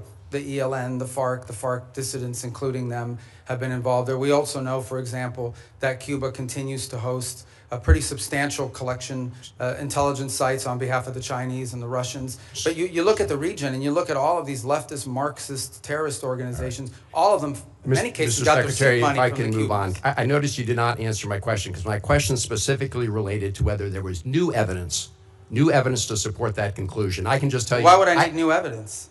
Because you're claiming that they're a state-sponsored terrorism, suggesting they're ongoingly involved in that. My final question to you, Mr. Secretary, relates to the Al-Aqsa Mosque complex. There have been reports that the United States is working with Israel to take away the Kingdom of Jordan's custodianship over the Al-Aqsa Mosque complex in East Jerusalem. Can you confirm today that there's no... I'm not even aware of those reports. There are reports, so I was hoping you could confirm. Is that like a media report, or? There have been several media reports. Ah, well, you know the media is always accurate. No, they're not, and that's why I'm getting... Yeah, no, I've never even heard So that. if That's you the could first just- time I even hear anybody discuss that. All right, well, I'm glad to hear that, Mr. Secretary. But we have a great relationship with Jordan, and we're very helpful. So I've just never heard that before. You should, I don't know what article you're referring to, just give it to me, I'll look at it. I'm happy to. Is it a credible website? or? I'm glad to hear you say, Mr. Secretary, there's no truth. I've never heard that discussed by Thank you. anybody. Senator Paul, you're up next. Oops, I'm sorry. Senator Daines was here earlier. I apologize, Senator. Senator Daines. Chairman, thank you. Ranking Member Shaheen, good to see you as well. One of the underreported successes for your diplomacy and this administration is what's happened to the peace agreement, a landmark agreement between Armenia and Azerbaijan. I know, Mr. Secretary, you just were in the region most recently. A major step forward for a region long beset by conflict, nearly 40 years of a hot war. And through your leadership and President Trump's leadership, you've brought true peace to an area of the world sandwiched in between Russia and Iran. It was creative thinking that led to the establishment of the Trump Route for International Peace and Prosperity as a solution to some of the stickier issues in that negotiation. The program promises to be a boon, not only for Armenia and Azerbaijan, but also many neighboring countries. As Brzezinski once said, talking on the global chessboard, his book, that Central Asia is the wine bottle and Azerbaijan's the cork. You uncork the wine bottle, suddenly you've got oil and gas and critical minerals flowing back towards the West instead of to Russia, to China, and to Iran. Mr. Secretary, can you tell us a little bit about how you plan to implement the TRIP framework agreements and deliver major economic benefit to both the United States in a very historically troubled region. Thanks. Actually, as you said, I was there last week. What was it, Tuesday maybe? We signed the trip agreement between the U.S. and Armenia, and this is, you described it as a corridor, which I know it's the anchor of a peace agreement with Armenia and Azerbaijan, and that's critical, but it's much more than just the anchor of a peace agreement.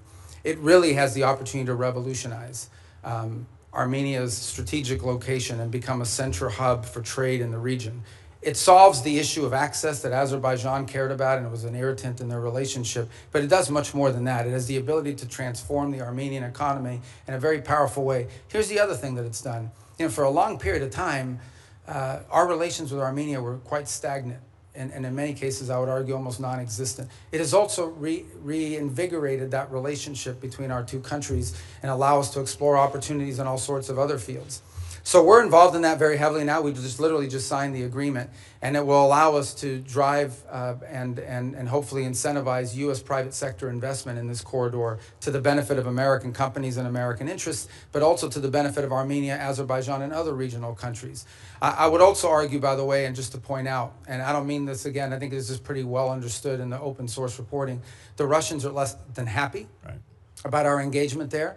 I think there's evidence that they would like the current president to lose his election as a result of this growing relationship with the United States. To be clear, we're not there to infringe on Armenian sovereignty. We're not asking them not to be friends with other countries. We just want to be able to have a relationship with them that's built not just on peace. Peace is important, but that's just the beginning.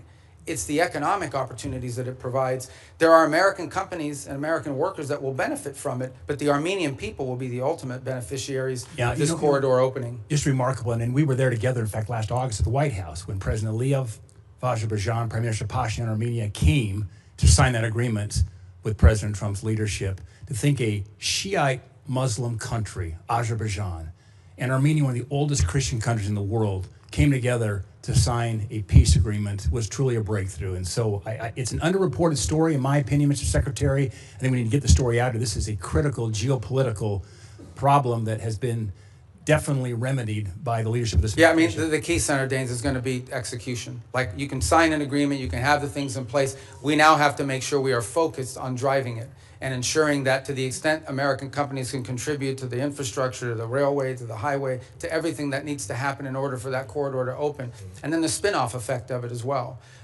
We don't need to dominate it. We're not asking for an American monopoly economic, but we do want our companies to get a fair shake in there.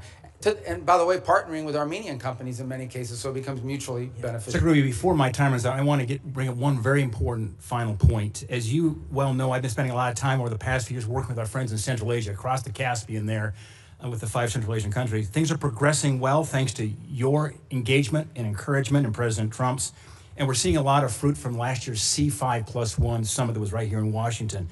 That being said, there is still a major hurdle to strengthen our ties. One of the key irritants to our friends in Azerbaijan and in Central Asia is the infamous Jackson-Vanik trade restrictions. These are Soviet-era relic restrictions. In fact, Senator Murphy and I are the co-leads on the repeal. It's long past due that we get this changed. Mr. Secretary, is removing these restrictions a priority for you and your department? And removing them have a significant impact on our relations with Central Asia? Yeah, it's a detriment. We'd like to see it removed, and I think you should talk to the chairman and the ranking member about putting it on the agenda with you guys. They're right there. You can tell them. But It's finance. oh, it's finance. You don't have committee. jurisdiction over that? It is. That's my job. And Mr. Secretary, Finance. Well, that's good. That's what I do too. It's not my job. It's and our encouragement from our friends over in the House will be helpful. We'll work with you on that, Mr. Secretary. You should get it passed. I mean, Thank look, you. it would be very helpful. Yeah, it would be. Thank you. Absolutely. First of all, let me say that I absolutely concur with the Secretary and Senator Daines with you. And I've talked to the President about this, as you know. And I have actually talked to the Chairman of the Finance Committee, who I know relatively well.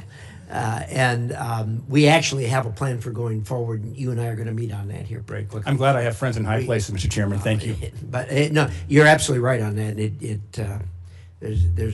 It's just in the queue. So with that, let us go to Senator Coons. Thank you, Mr. Chairman, Ranking Member, Mr. Secretary, National Security Advisor. Good to see you again. I know from our service here together that you agree that China is the greatest national security threat that we face. And one of the key reasons is their repeated threats to take control of Taiwan by force if necessary. And Taiwan, as we both know, is not just some faraway island. It produces 90% of the semiconductor chips critical to everything from F-35s to iPhones. And its geography makes it indispensable both to global commerce and military power. Do you agree with that? Taiwan? Yeah, it's not just strategically important in terms of where it's located. It also is the message that it sends to the world if something were to happen to it. Agreed. That's why for decades, really with leadership from the Senate in a bipartisan way, we've provided arms to deter the PRC's potential military aggression. In fact, you introduced the Taiwan Peace Through Strength Act of 2023. In January, Congress pre-approved a $14 billion arms package for Taiwan. It's been 6 months. We haven't received a notification. Have you advised President Trump to proceed with this? Yeah, it's under, but I don't know if you were here a moment ago when I discussed, we just did $11 billion in December, which was, I think, the largest sale in history. Certainly, I think it was more than the cumulative amount under the Biden administration. And I recall during 6 years of the Obama administration, there was zero gone to Taiwan. So some way you would argue that we're trying to make up ground. So why hold off on it now? Well, so the other 14 is being reviewed. It's under review. It hasn't been, I think it's been noticed, but it hasn't been reviewed. I mean, it hasn't been approved yet. So it's here's under my review under the concern. White House. Mr. Secretary, my concern is that President Trump has said publicly that arms sales to Taipei are a great negotiating chip with China. And my concern at a time when the PRC has been far more aggressive than they were in previous years, centerline crossing, circumnavigation of Australia, aiding Iran and Russia in their war goals and aims, frankly, literally helping Iranians target U.S. service members. I respect the importance of our having an open negotiation and relationship with the PRC, but in the meetings you were in Beijing, did the president offer to condition arms sales to Taiwan in order to placate Xi Jinping? Well, look, I'm not going to discuss what was the president's words in a meeting, and suffice it to say that that specific question you just asked, that's not the context in which the president has raised this in the past. When the president says it's a great negotiating thing, what he's really saying is it's because China, as you can imagine, always mentions this. Like this is a top priority for them. They are constantly talking about Taiwan arms sales, but that in no way is what is holding up our decision-making or the White House's decision-making. It is something the president will have to decide on the timing of when and how that is executed on. It's been approved by Congress. It's been noticed. The money's available. And as I said, we are just coming off the heels of a very large sale in December of last year.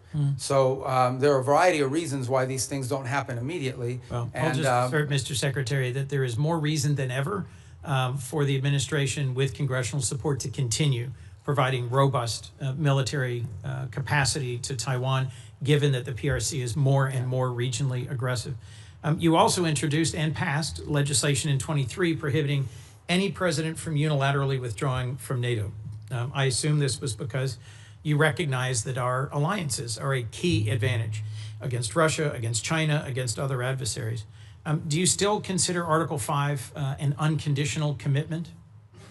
Yeah, so let me address that holistically if it's okay, because I think we have time to do it. First of all, you're right. I have throughout my entire career in the Senate and through much of my time now in this administration been a supporter of NATO. I see its utility. The key, and I'm just being honest with you when we talk about this, one of the key arguments that I would always use on behalf of NATO is the fact that it allows us basing rights that we could use in a contingency operation in a time of conflict and a time of need that we just have had.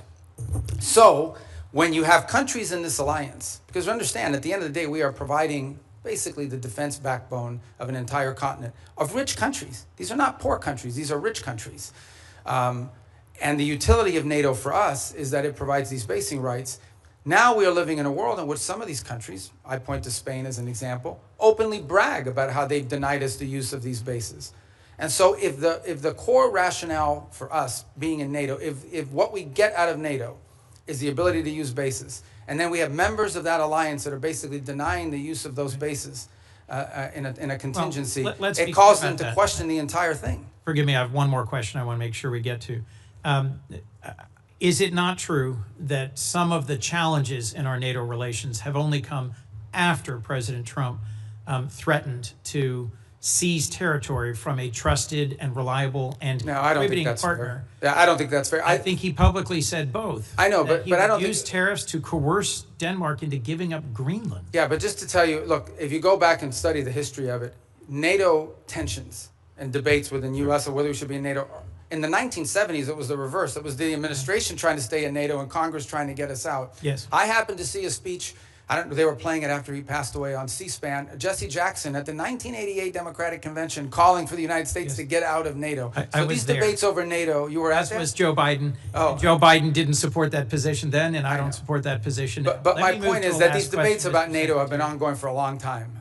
There's about 1,100 vetted Afghan allies being held at Camp As-Salih in Qatar. And that includes 400 children and 150 family members of currently serving active duty U.S. service members. They've been stranded there for a year and a half.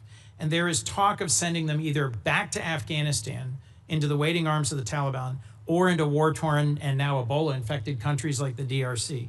And these are people who they or their immediate family members served alongside U.S. soldiers at great risk. Can you commit to working with me and others in this body to support the relocation of these vetted individuals to the United States, especially those who are family members of currently serving U.S. soldiers? Yeah, I can't, first of all, as you know, we're under an executive order now after the National Guard attack here, and so that happened last year. So we can't admit any Afghans at this point into the country. That said, you just pointed to them being sent back to Afghanistan. Our goal, we've worked on this, and we'll work with you on it, Please. is we have talked to multiple countries. Now, I don't know of any single country that's going to take 1,000 people, but we've talked to multiple countries about taking several hundred of these people and allowing them to move to a safe location. As you know, we are operating under not just those restrictions, but broader restrictions about immigration into the United States after 25 million people entered this country illegally over a 4-year period leading up to this administration. president just but I'll work raised- with you to find the right places for them to go. We want that to happen.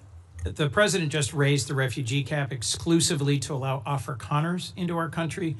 I would welcome a chance to work with you to find safe third countries for these Afghans. And I frankly think we ought to be revisiting our refugee policy, because the refugees who've come into our country in the past are the most vetted and often the highest contributing. As you know, my childhood church hosted a South Vietnamese family, and seeing the 5 of them become great Americans, entrepreneurs, contributors. It is refugees from oppression overseas, whether from Cuba or Venezuela, Vietnam or Afghanistan, who have long contributed to the United States. Thank you, Mr. Secretary. Senator Paul.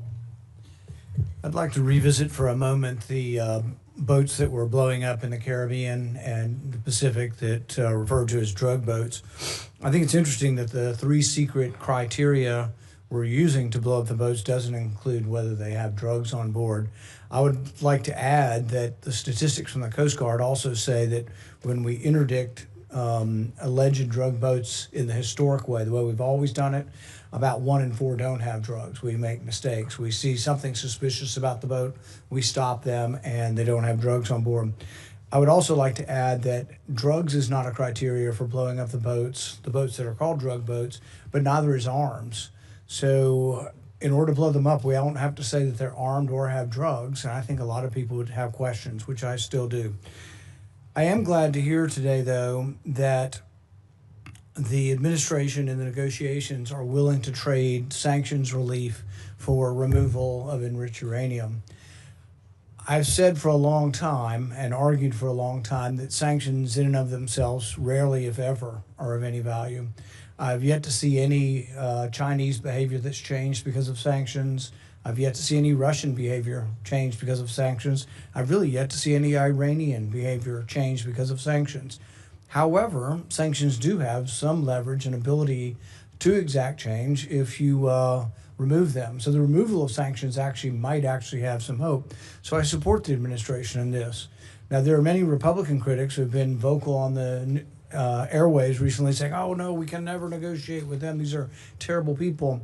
Well, you don't really negotiate with really friendly, good people. You're, in a time of war, you're going to have to negotiate with an adversary. So I do commend and supportive of the idea of this. And the other thing is, it's very verifiable. You don't have to wait for verification. You could say the trade sanctions end as soon as we get the 440 kilograms of enriched uranium. Now, it has to be dug, I guess, some of it from under a mountain of rubble, but at the same time, be very verifiable. But what I would argue and what I would advise is that you really, why not offer everything? Offer all of the relief of virtually all of the sanctions if you get it. Now, you can wait if that's what you want, is the enriched uranium out and a promise. Now, the rabid hawks will argue, well, we're not going to negotiate with terrorists. We're not going to negotiate with bad people. Then they'll continue to have enriched uranium, and they'll continue to enrich uranium. So I do think that the argument that there hasn't been a military solution to this is largely proven by the fact that even though we've militarily obliterated their military, all of that is true. It's as Fred Ickley wrote in Every War Must End, that military victory doesn't always translate or lead to political resolution or to things that you want done. What we really want done is no more enriched uranium, and you don't enrich uranium, you give up on these hopes. But I would say that as we are looking at trading sanctions, you say there's some you can do on your own, there's some that are congressional.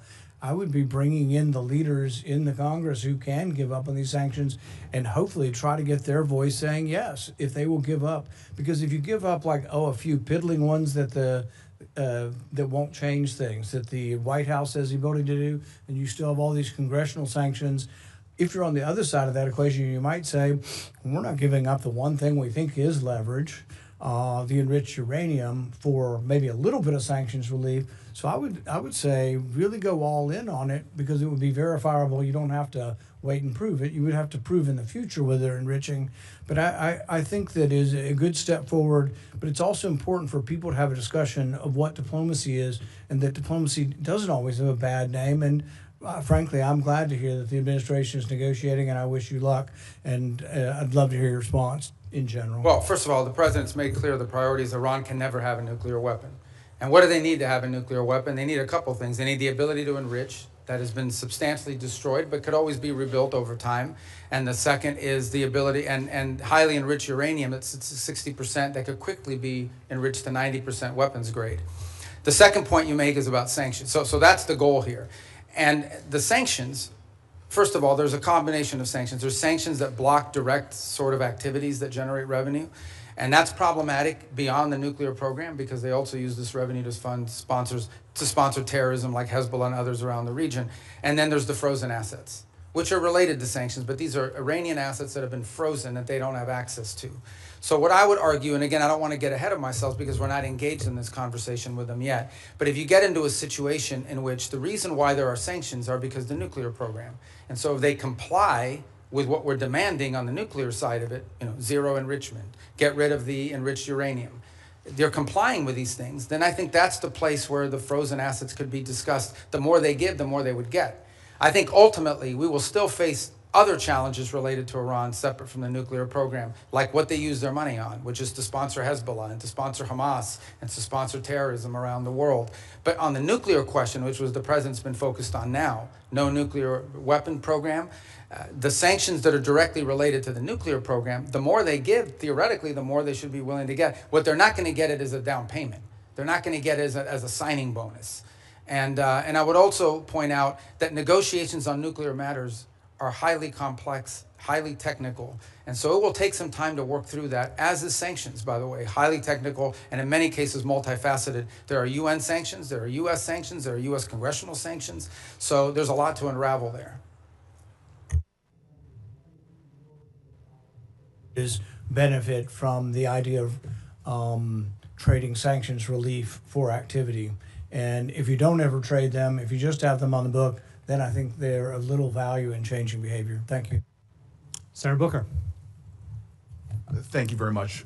Mr. Secretary, you and I talked a lot about Africa, and I raised concerns about a lot of the cuts. We're seeing globally an increase in tuberculosis, an increase in malaria cases. We see a continued ongoing on the continent HIV crisis. And the United States has pulled back from a lot of its investments in those areas. Now with the crisis with Ebola, we see that the challenges that have been brought about as a result of our surveillance early detection and the like. So I'm just very concerned about what the administration's strategy is, because we're clearly seeing here that what goes on the continent of Africa directly affects our public health as well. Well, first of all, I don't agree with that assessment. I mean, first of all, it's not about cutting back. As if the response here is not just how much money you spend, it's what results you're going to get. Now, let's talk about Ebola for a second.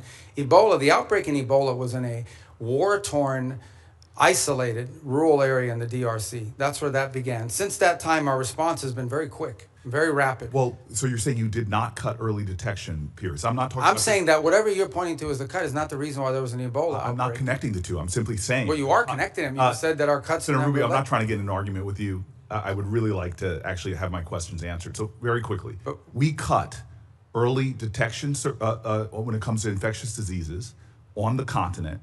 Factually, this is not an opinion. We made those cuts. We cut early warning systems on the continent. It had nothing to do with the Ebola outbreak.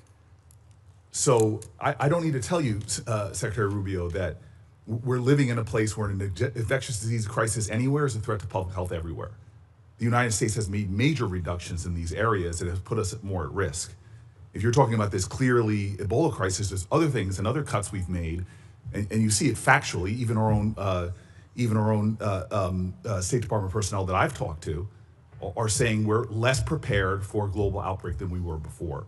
And my worry is, specifically in a budget hearing, is this budget makes even deeper cuts into the kind of things that could prevent the next outbreak, or, as we've seen unfortunately with COVID, have us more prepared. Yeah, I don't agree with that assessment. I don't know who told you that at the State Department. So let's move on. My time is limited. I know, but that's an important question. I don't want to eat up your time, but I need to answer that because I just don't agree with that. Mr. Secretary, you can't even agree on the facts. Because that's not accurate. I mean, again, you look at what we've entered into. It's not accurate that we cut early detection. Because those have all been repurposed in different arrangements that we now have with these countries. As an example, I would like, for the record, because we're not going to cover it in my short time, if you're telling me we are as prepared or more prepared before the Trump administration came in, I'd like to see the facts. I think when these reforms are finalized, which we're on the verge of doing, we're actually going to be better prepared. We are responding today faster, not just to humanitarian crisis, but to outbreaks than we were before. We are responding in some cases within 72 hours, are able to move funds to task, which you weren't able to do in the old system. And we're also building the capacity Mr. of Secretary, Mr. Secretary, may I please reclaim my time to shift gears? The Strait of Hormuz, I was listening to the conversations you had with some of my colleagues. We've now seen the Strait closed for months, and you explained that we're going to see an opening of the Strait, and ultimately the exchange we will get for that is, after that fact, we will release certain sanctions. Is that correct? No, that's not what I said. What I said was that if they open the Straits, we will lift our blockade. The Straits and the blockade are what are interrelated. And so for the nuclear program, in exchange for getting rid of the fissile material out of country, I imagine, is what the highly enriched uranium, we would release sanctions. Is that correct? Well, it's not just that. It's also their enrichment activity. They would have to, they would have to make very severe and significant concessions on what they intend to enrich in the future. And already with the March relaxing of sanctions, allowing Iranians to sell oil to the Chinese, estimates have been between $10 and $50 billion they got from that relaxing of sanctions. How much money might we see in a deal in our relaxings of sanctions in order to get rid of the highly enriched uranium and stop their enrichment? Well, let me just tell you on that portion. The sanctions that were released on Iran were boats on the water. And so that oil was already out in the marketplace. It was sold at market rates, but the sanctions covered, and to the extent we've been able to enforce them, we have the revenues of those sales. So yeah, the Iranian oil was unsanctioned so that it could be sold, but the revenue would have to flow back to blocked accounts, which our sanctions were able to go after. We've also seized, I believe, 6 vessels in the Indo-Pacific that involved Iranian sanctioned oil on top of it. So that wasn't necessarily a trade. They didn't get $50 billion directly as a result of. They might have gotten some of it. They certainly didn't get the majority of it. They are now losing hundreds of millions of dollars a day in revenue because of the blockade. And the blockade exists because of what they're doing in the Straits. Right, and I guess the conclusion I have, and my time's expired, is that the Strait of Hormuz was open before this unjustified war. We're now scrambling to try to find a way to get it back opened again. Not only is it causing economic havoc to our country and to residents all around this nation, families trying to make ends meet, but you see on top of that, the Iranians finding ways to leverage that, as we allowed them to do with the Chinese for tens of billions of dollars. And so my point is, before we even get to a nuclear negotiation, this regime is getting money to rebuild, purchase more drones, cause more havoc. And this is before we're even trying to get back to. But I apologize. I don't understand how they're getting this. What revenue are you referring to? Well, there's two sources of revenue we're seeing. One is the revenue from the Chinese, that's factually documented. And number two, the revenue that you're proposing that they should receive by releasing all of their highly enriched uranium, as well as in making a commitment about their enrichment capacities. Yeah. Hold on. And that was the exact deal that you guys vilified, that the president and you vilified President Obama from having. Yeah. No, So I don't here we think those have are a not the worse situation where Those are not the same where our thing. adversary and our enemy, who's causing havoc in the region, who is funding proxies and terrorists, has discovered, thanks to you all, the power of shutting down the Strait of Hormuz. No, they didn't which discover. is They wha- knew that a long time ago, and they've done it before. Clearly, we all knew that a long time ago. That's why this And they intended to do this at ill-conceived some point war in the should have future never as well. happened. Yeah, We but have made our adversary in a stronger negotiating position. We are the strongest nation on the planet Earth, and we're in a stalemate with Iran. And now we're begging to get back into a deal that you all We're not trashed in begging. the first place. there's no one begging. I don't Clearly, know. this is a Senator shame. Senator Booker, your time's up. But Senator can I just- Rubio, since he's I do gone want to over, you address can some of these points respond. because they go to the heart of the matter. No one's begging for anything here. The Iranians might be begging because their economy's losing hundreds of millions of dollars a day. That they are losing. Understand, Iran had street protests going on before all of this started. All of those factors, economic factors in Iran, are far worse today than they were 6 months ago when those protests were happening. They have hyperinflation. Their currency's completely devalued. They're struggling to make payroll for their government workers. Iran is in a very serious situation. And if it was up to the political class there, and I understand everybody there is sort of radical in some way, but if it was up to the people that actually like go to elections and wear the suits and you see on TV, they'd probably make a deal tomorrow.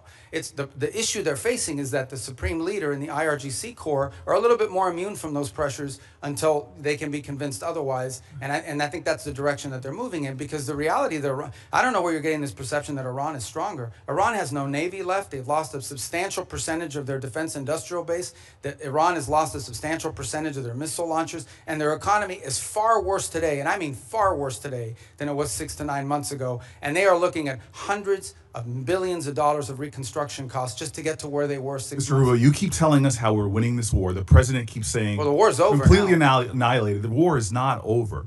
And yet the American people see how we're losing at the pump and with their costs, and yet this thing still hasn't been resolved. Every day he tweets out, oh, we've obliterated them, we've annihilated them, they're going to surrender. But yet we still find ourselves spending billions of dollars a week Yeah, Senator on war Booker, abroad. you've gone way over. And It would be nice if we had hearings where people Thank had to you, be held Senator accountable. Booker. Senator Scott. All right. Secretary Rubio. So, first off, do you think it's important to Americans that the Iranian regime doesn't have nuclear weapons and ability to destroy? I think it's important to the world. Yeah. The whole world. I mean, this question about the Straits is a great example. Imagine, the Straits gives them leverage. Imagine what nuclear weapons would give them leverage to do. At that point, they wouldn't even have to announce that we're controlling this. They would just say, we control the Straits. There's nothing you can do about it because our nuclear weapon will allow us to do it. You will have to pay us a toll for using an international waterway from now on, and you can't do anything to us militarily because we'll blow you up with a nuclear weapon. That is the leverage that they were trying to build. If they ever got a nuclear weapon, not only would they have a nuclear weapon, not only would they control the Straits, they would be able to act with impunity because you wouldn't be able to touch them. You wouldn't be able to do anything about them. I want to thank you for what you're doing. Let's talk about Latin America, which is, as you know, important to a lot of people in our state. So thanks for what you've done with both Venezuela and Cuba. Let's do Venezuela first. I think every Venezuelan I know is appreciative of what happened with Maduro. And I know you have a three-step process to get to democracy there. Can you talk about where you are? I mean, I know you're about to try to get Delcy Rodriguez to do the right thing. We still, unfortunately, have political prisoners not released. We still have oppression.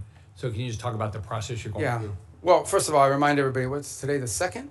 So it's literally been 5 months. Right. Like, I know it seems like it was 10 years ago, but it's been 5 months. And I think Venezuela is in a better place today and in a better trajectory today than it was 5 months ago. Now, is it where it needs to be? Is it where it needs to ultimately wind up? The answer is, of course, no. Ultimately, In order to truly transition, they have to have multi-party, free and fair elections. But the conditions for free and fair elections are the following. First of all, you have to have a free and open media. And while you've seen independent journalists are now, for the first time, activated again, that has to exist. Political parties have to be given the space and time to organize. The National Electoral Council has to be reformed so that it has members in it that will actually accurately count the vote. You have to have certain conditions in place. I'm not telling you that's 5 years from now, but it's been 5 months, so I want to be relative to that. Here's what I can tell you. For the first time, certainly, since 20 whenever, in the pre-Chavez era, maybe ever, and certainly since the post-Chavez era, the oil wealth of the country is not being stolen. The oil wealth of the country is going directly to pay government workers, buy medical equipment, audited by KPMG. That's a significant advance. That's not a permanent situation, but that's a very valuable one today. You have seen reforms. You have seen, for example, the infamous prison, El Acoide, has been closed. You still have about 400 and something, what we determined to believe to be political prisoners, but you've had many others that have been released, including many high-profile ones. You've seen a systemic reform in individuals involved in their government, replaced by new people. Some we don't know well, others we know a little bit about, but certainly better than the people whose place they took before. You've seen a level of cooperation on a couple of topics that I actually can't even discuss in a setting like this, but be more than happy to talk to you about, any of you about, in the appropriate setting. And I think that's been a positive. By the way, you've seen the retrieval. The United States, with the full cooperation of the Venezuelans, went in and retrieved highly enriched uranium. They had highly enriched uranium in their country because of an old reactor program, not because of nuclear weapons or anything, and they wanted it out of their country. And we were able to go in and actually retrieve it along with the UK mission that went in with us and get it. We have a functioning embassy, and we have direct flights for the first time. Venezuelans are now able to go back, not just visit relatives, but begin to engage in the economic life of the country. All of that is to say, it's been 5 months, there is a lot more to go. This is not the direction we want Venezuela to be. But what I will say is that the Venezuela that's there now, under the interim authorities, does not pose the threat to the United States that it posed 5 months ago, when it was an open base of operation for Iranian operatives, for Cuban intelligence, and for others who used it as a base of operation against the national interest. But we have a lot of work to do. We are nowhere near where we want to get to there. Can you give the same thing about Cuba? I mean, Cuba's a very different thing, yeah. Right? I think the misnomer about Cuba, or the misunderstanding about Cuba's actually not controlled by the government. Cuba's controlled by a military holding company named Gaesa. And Gaesa virtually owns anything, they own the tourist sector, they own mining, they own the gas stations, they own everything. They generate about 70% of Cuba's GDP is under the control of this military company. And they're sitting on between $14 and $17 billion in assets. So you have people literally starving, people literally like power grid that hasn't been maintained in 10 years. And yet you have this holding military company sitting on these assets. And by the way, not a penny of the money in the military holding company translates over to the public treasury. So the fundamental challenge we have here is that Cuba needs to be, in order for it not to continue to be a failed state, which poses a threat to the United States, they need systemic and serious reform. They need to have economic reforms. And the question is, can they possibly reform, given the people who are currently in charge, both of Gaesa and of their government? And I think the answer is they can. I really don't believe this system is capable of reform unless new people take over or a new mindset takes hold. Now, we've engaged in conversations with them. We've offered them what I think needs to happen in order for their economy to recover. And that's the last point I would make, because I think somebody raised this issue of oil blockade. Cuba was having blackouts well before January 3rd of this year. They were having blackouts for years. And they were having blackouts for two reasons. Number one, no one will give you free oil except Maduro. That's what's changed here. What's changed here is they're no longer getting free oil from Venezuela. And number two, the main reason why they have energy blackouts is because they didn't invest a single dollar back into their plants, back into improving their plants. And they could have bought this equipment from any company in the world, but they didn't invest in it. Instead, they invested it to build tourist hotels that now sit empty because there's no tourism into Cuba. So Cuba's a little bit more complicated than Venezuela, but it's a mess. Thanks for what you're doing. Thank you, Mr. Chairman. Secretary Rubio, I trust you're familiar with then CENTCOM Commander and future Secretary of Defense Jim Mathis's famous quote about the importance of funding our foreign policy apparatus. In 2013, in response to a question from the now chairman of SASC, General Mattis pointed out that if you don't find, and I quote him, If you don't fund the State Department fully, then I need to buy more ammunition ultimately, end quote. Unfortunately, despite his service in the first Trump administration, the second time around, you seem to have taken the message as a blueprint rather than as a warning. The budget that you're presenting today cuts the State Department by about a third, after you previously tried to enact steep cuts and eliminations last year, many of which were already rebuked by Congress on a bipartisan basis. Time and again, this administration uses our military as a first tool of choice, manufacturing new crises and new conflicts that worsen the situation for folks abroad as well as for American people back here at home. And now you're here to justify a budget request that further undermines our diplomatic apparatus, the tools and professionals that are critical for not only preventing crises before they begin, but those who will be responsible for negotiating our way out of Trump's war of choice in Iran and whatever other nightmares he dreams up with. So based on how this administration has conducted itself over the last year, our adversaries are learning that the United States is not a reliable negotiator. They're learning that we will quickly turn to using force before working to alleviate crisis points and prevent war. I'm very concerned that that in turn increases the risk of our adversaries jumping to use force first, increasing risk to American citizens and American interests around the world. We saw that instinct for the military option in the Caribbean and in Venezuela. And now we're seeing threats of it in Cuba while we're still engaged in the Middle East, where President Trump is blowing a shocking amount of money and failing to uphold his solemn duty to put our service members at risk only for the most serious and imminent national security threats to American people. Mr. Secretary, you also wear the hat of a national security advisor. So with both that hat and as Secretary of State, do you agree that this administration has spent more on Trump's war in Iran than you are requesting today for this entire State Department budget request? Yeah, I can't speak to the Department of War would have to speak to you about the money and what they calculate are the costs. I can't give you an accurate answer on that because that's not the thing that I look at. I would think you would have some insight because you are our national security. Well, I've seen the testimony that Secretary Hegseth and others have conducted in front of their oversight committees, but I don't want to give you an answer that's not accurate. Okay. So. Well, this week, let me put out some numbers that I have. This week, the cost of President Trump's illegal war of choice against Iran are likely to balloon past $35 billion by the rate from DOD's own May calculations, and surpass your FY 2027 budget request of $35.1 billion for the State Department and related programs. That's an astonishing figure. Worth repeating, in just 14 weeks, President Trump will have blown through as much, if not more money in Iran than he thinks Congress should spend on U.S. diplomacy for the entirety of the next fiscal year. This administration's distorted priorities have unfortunately revealed some stark lessons for our allies and partners as well. The United States' use of force first will make them less secure as they'll be caught in the crossfire, left scrambling to protect themselves and their people. Mr. Secretary, do you agree that under Operation Epic Fury, our allies and partners in the region have expressed concern about their security and the threats that followed from this administration's uncoordinated actions? No, I think our allies in the region have been very cooperative, some obviously very aggressively cooperative, like the UAE as an example. Kuwait's been fantastic.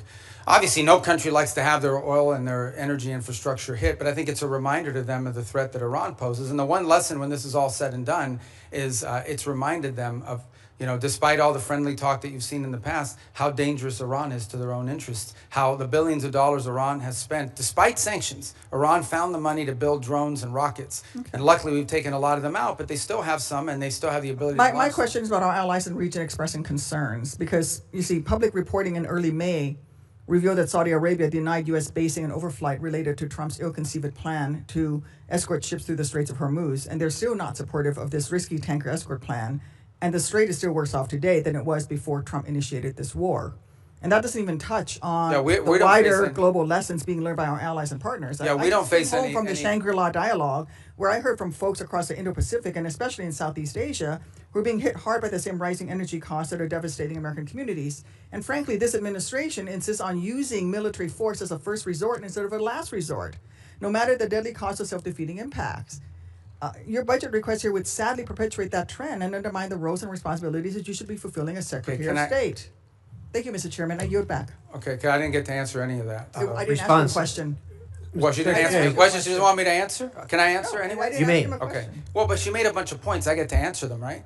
First of all, I don't understand this thing with let me tell you, we were just here, maybe you weren't here, we were just talking about it. We did a peace deal with Azerbaijan and Armenia. We just signed the TRIP agreement yesterday, actually, or last week we signed it. Last night I officialized it. That was diplomacy.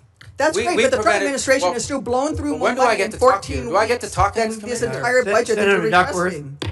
Senator Duckworth, I'm going to let Senator Rubio reply to the statements that you made at his request. Yeah, that's. But we've got a hard stop at 12:30. Okay, but I know, but you said a lot of stuff. I get to answer some of it. All right. So the first is the second is India-Pakistan. We ended that war. We were involved in helping broker that. Thailand, Cambodia. That's diplomacy. We've been very engaged in fact, as I sit here now speaking to you, I've got the Lebanese government and the Israeli government meeting at the State Department starting at 8:30 this morning for the 4th time after engaging last week at the military level. So we're carrying out now, we're carrying out diplomacy all over the world constantly and very successfully in many cases. Now, let me make one more point that you raised about the budget request. Guys, we understand how this process works, okay? You guys understand. I know because I've been involved all the time. We OMB, produces sort of timelines for every agency. We put forward a budget. We say, this is the money we've been allocated. This is how we would spend it.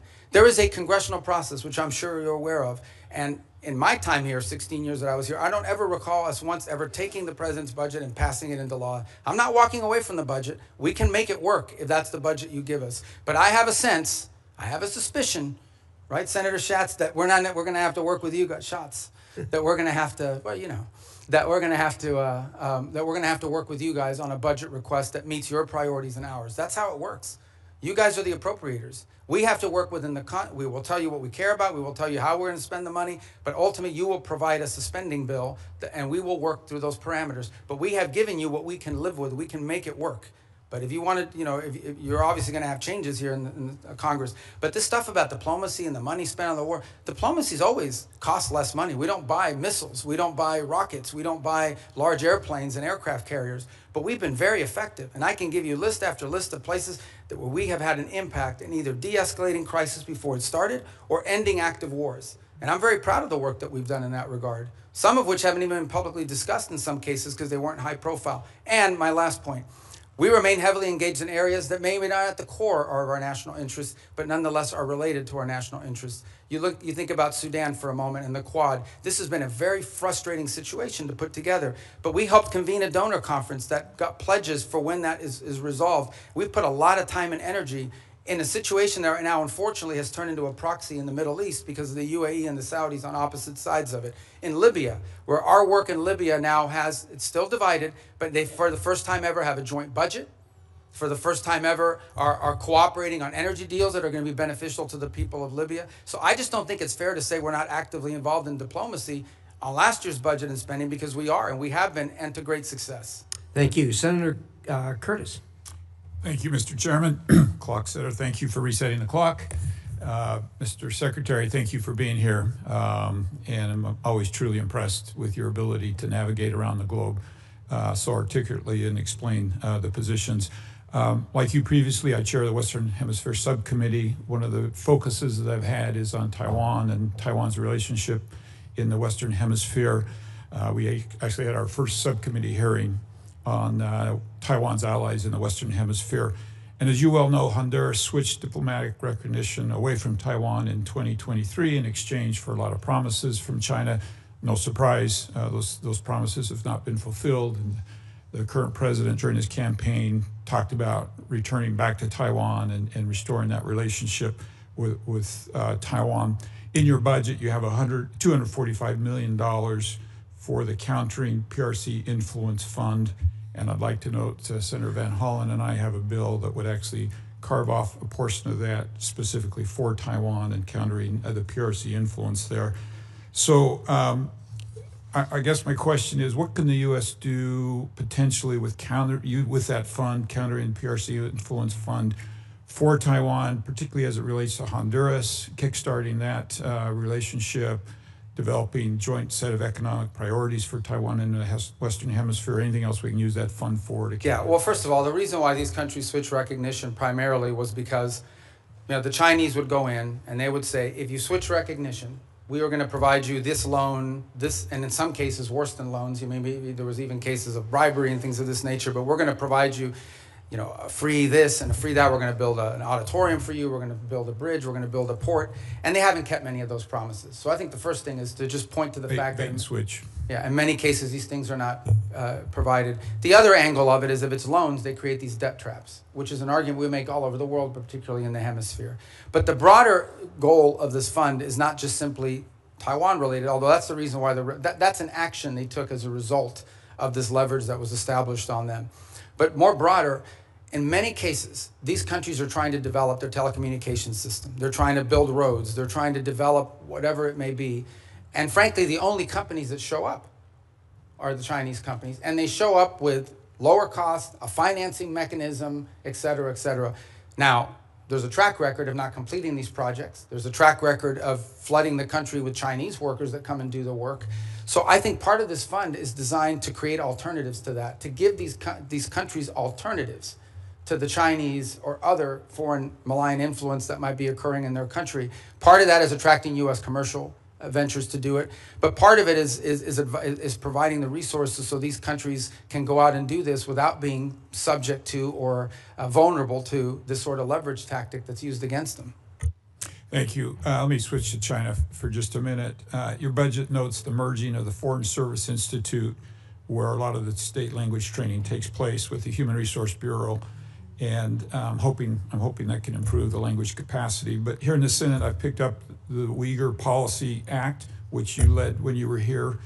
Part of the bill that I'm especially supportive of is the provision that's supporting the Uyghur language training for Forest Service officers is not only important but required, and that we have Foreign Service officers in Asia and China that can speak that language. I think it's absolutely vital that our diplomats be able to understand the people in their own language as to the abuses that are going on there. Given your previous experience on this bill and the department's focus on the CCP's repression, do you still support this provision, and can you just speak to how important this is? Yeah, well, I think obviously the Uyghur language is not a widespread language around the world, but it's incredibly valuable in an important part of the world. And so I think we want to see a language proficiency. That's generally been a challenge writ large over a period of time. And one of the goals of the consolidation is to be able to drive language school more effectively, more quickly to Foreign Service officers before they're deployed. Obviously, proficiency in certain languages are very difficult. They take longer periods. Some languages are harder to learn than others, especially if the base of the language is, like, just to give an example, it's easy to learn Italian if you speak Spanish. It's much harder to learn Mandarin, and or the Uyghur language for that matter. So, but language is a priority for us. And it's one that, by the way, in our recruitment tools, is one of the things we also look for is whether potential candidates already bring an existing second or third language, which is a huge benefit. Yes, and just very quickly, you want to clarify, use this opportunity. The president had a tweet about speaking with Hezbollah yesterday. Do you want to clarify for people what happened and anything that you'd like? Well, we received communications via the Lebanese government and the speaker over there on behalf of Hezbollah as early as Sunday about that they would restrain from attacking Israeli territory if Israel did not take new strikes in Beirut. And so it came from Hezbollah, but through Lebanese authorities. I think that clarification is important. Thank you for being here today. I yield. Thank you. Senator Rosen. Thank you, Chairman Risch, Ranking Member Shaheen. Thank you, Secretary Rubio, for being here. Secretary Rubio, I applaud the administration for facilitating a ceasefire last year between Israel and Gaza that will keep Israel safe and from further Hamas attacks and end the suffering of Palestinian civilians.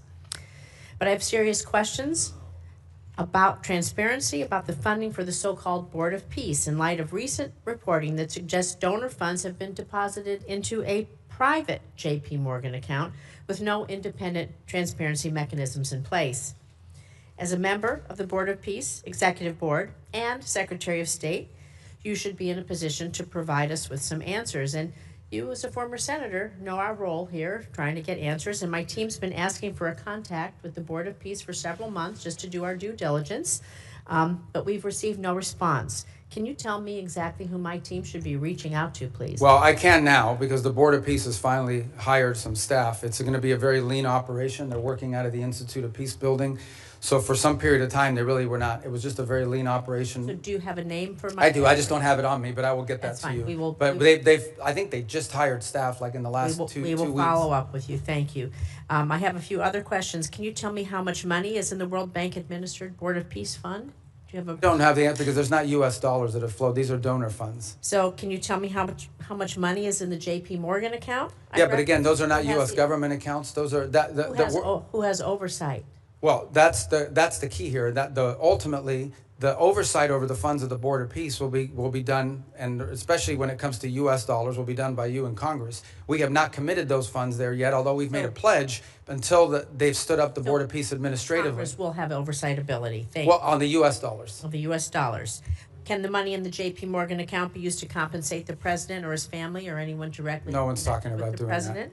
And you said you just hired some folks and it's going to be lean. About how many full-time personnel do you expect? I think they ultimately want to get up to 15 or 20 full-time. I think they've started at 5, And if so I'm is- not mistaken. is I the- could be wrong, but those are the numbers I recall. So is the $50 million in U.S. taxpayer money that your department wants to give to the Board of Peace, is that going to be used to cover this? But I think that 50 million was reversed. We ended up not doing that as a result of the way it was constructed. The Board of Peace is now built out as an international, non-governmental organization. We will follow up with you on that once you give us a contact after this. Thank you.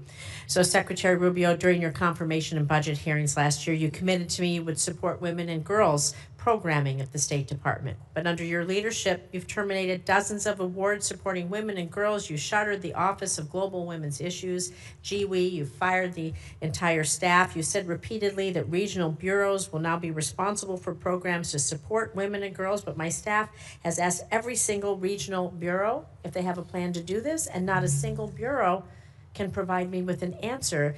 And so, Secretary Rubio, I'm just so disappointed. I want to believe that you didn't lie to us, lie to me, and so I want to give you an opportunity to explain how women's issues have been integrated into the I don't know. bureaus. Do we have an outline? I don't know who's telling you that at the regional bureaus, because that's not accurate.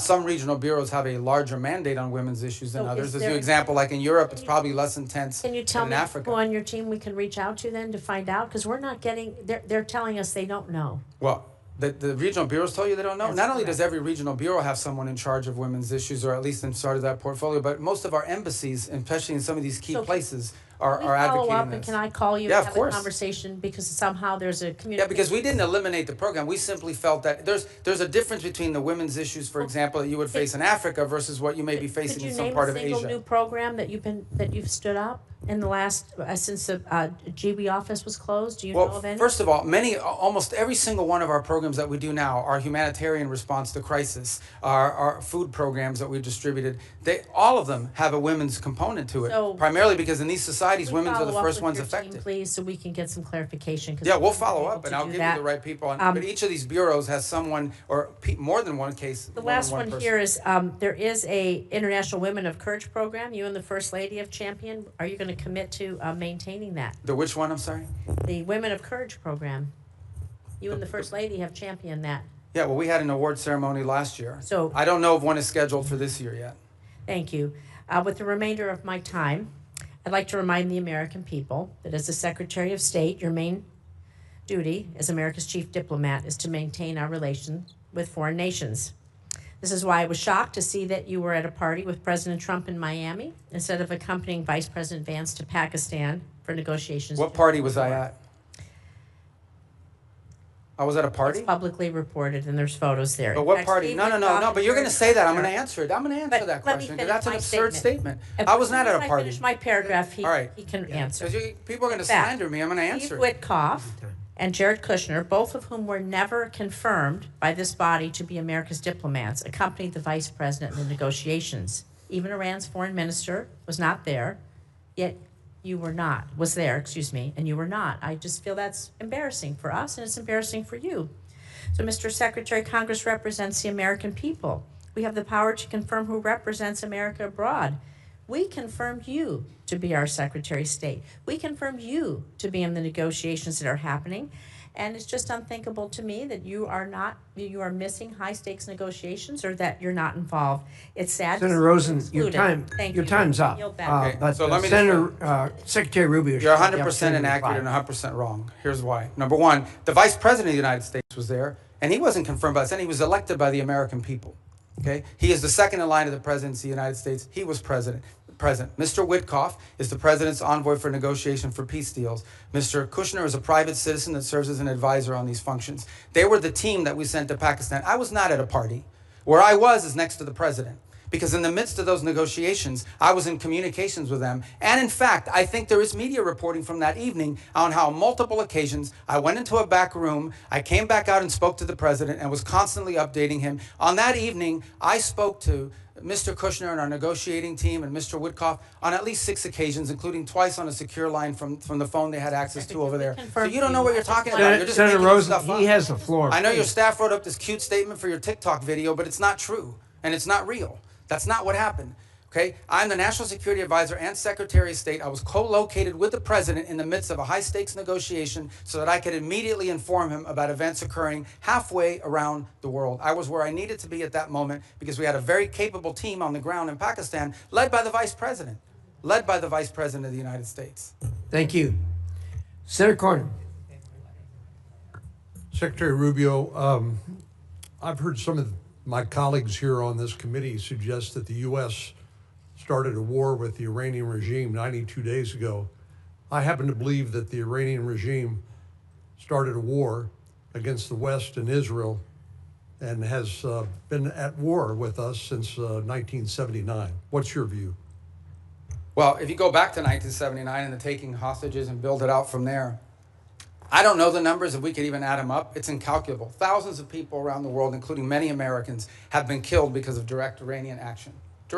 All the IEDs, those roadside bombs that maimed and killed our soldiers, were all the mastermind work of the IRGC for decades. The IRGC sponsors terrorist attacks all over the planet. In fact, they were involved, for example, in the bombing of a Jewish center in Argentina in 1993 or 1994. They're consistently, we have people convicted in the United States of America, and one was arrested yesterday, Iranian agents plotting the assassination of American political leaders, including the President of the United States.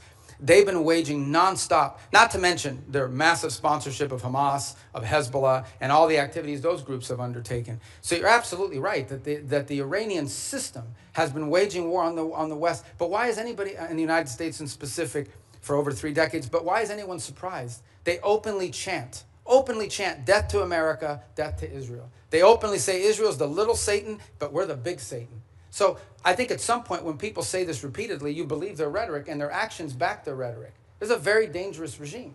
And the notion that they would ever possess nuclear weapons, that people that are willing to conduct those kinds of terrorist acts would ever possess a nuclear weapon is unthinkable, unbearable, and unacceptable. And it's not going to happen under President Trump.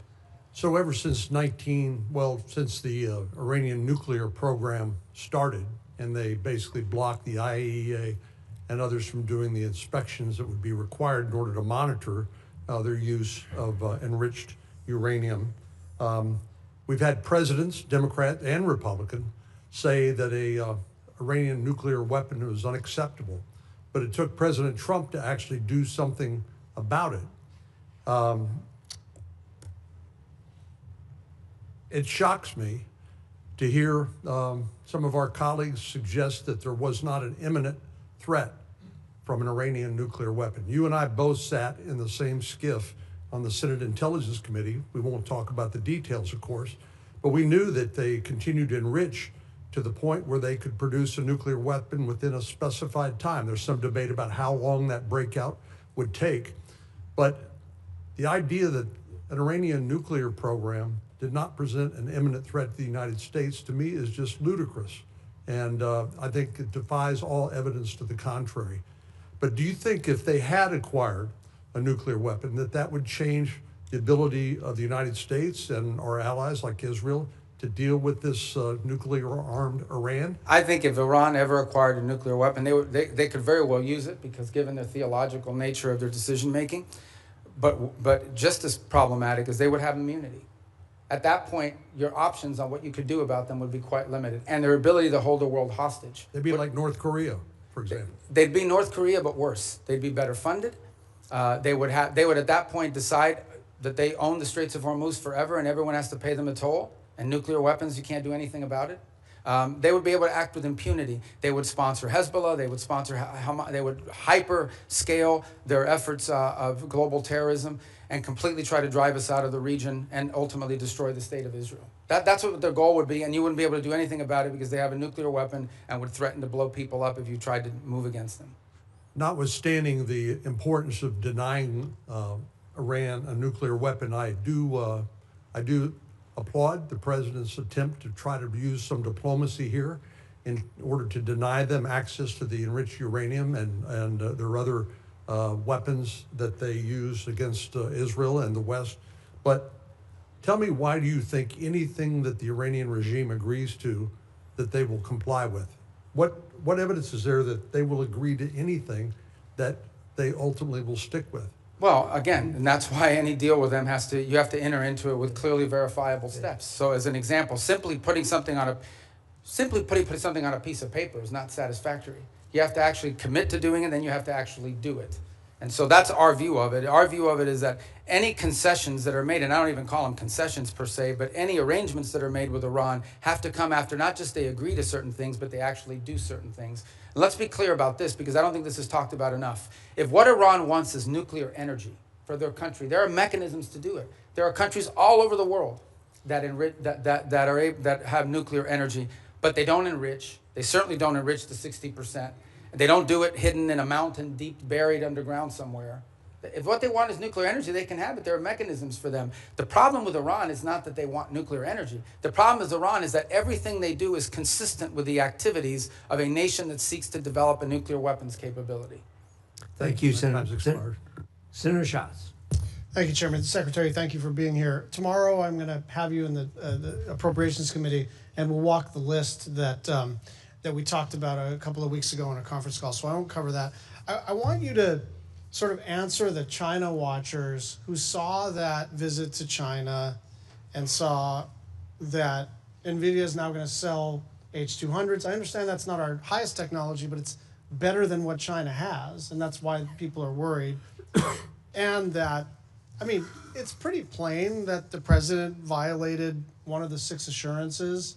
I understand that the ambassador and you and others have sort of followed up to kind of smooth the edges, but I mean, it's pretty clear. He says, we discussed arms sales in great detail. It depends on China. It's a very good negotiating chip for us. So what do you say to China watchers who say they got some pretty good deliverables and we didn't get much? I don't see the trip. There were some deliverables, the purchase of additional Boeing aircraft, which of course is beneficial to the Chinese as well, but helps our company, some of the agricultural concessions. But the trip was largely, for the most part, about the fact that the 2 largest, most powerful countries in the world have to have direct interaction with one another. And this was an opportunity to do it. He will reciprocate by visiting the United States later next year. Separate from that, and I don't know if you were here at the outset in my opening statement, or maybe it was in response to one of the questions. I think 2 things are clear. Number one is that we're entering into a period of strategic stability that I think serves the interests of both countries, because the last thing we want is a largely destabilizing event in the Indo-Pacific. But the second is that there are clear differences of priorities. There are clear irritants in that relationship that are longstanding and that are going to be long-term. As in, so critical minerals dependencies, things of this nature. So it's one of those relationships that's going to require very deft diplomacy and mature decision making. Sure, and this is why I like our engagement. Like, that makes sense to me, but it seems to me that if the main objective is to kind of touch gloves and initiate conversations, then why give away any of the things that they're already seeking in exchange for essentially nothing? You're basically saying it's better to talk than not to. It's better to engage than not to. It's better to be in a period of stability than not. I agree with all that. I just don't understand why we would want to sell them our second best chips, and why we would start to at least complicate the question of our assurances regarding Taiwan. I'm going to move over. We're going to stay in the Asia-Pacific region. The Marshalls, the Philippines, and Tuvalu have declared a national emergency on their energy situation. South Korea says its energy crisis is a war-like situation.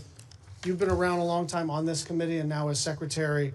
It is always the case that something in the Middle East undermines our ability to project power in the Asia-Pacific region. But it's not just a question of opportunity cost and attentional challenges. Now we're talking about our allies in the Asia-Pacific region really taking it on the chin with energy costs because of the Strait of Hormuz. What do we say to them? Just hang in there? Yeah, no, a couple points. It's one of the steps that we've taken and some of the things that we've done around the world, whether it's the release of strategic reserves, whether it's not popular, but, got questions about here earlier today, but making available for a limited period of time both Iranian oil on the water, though they don't enjoy the revenue of it, and some of the Russian oil on the water as well.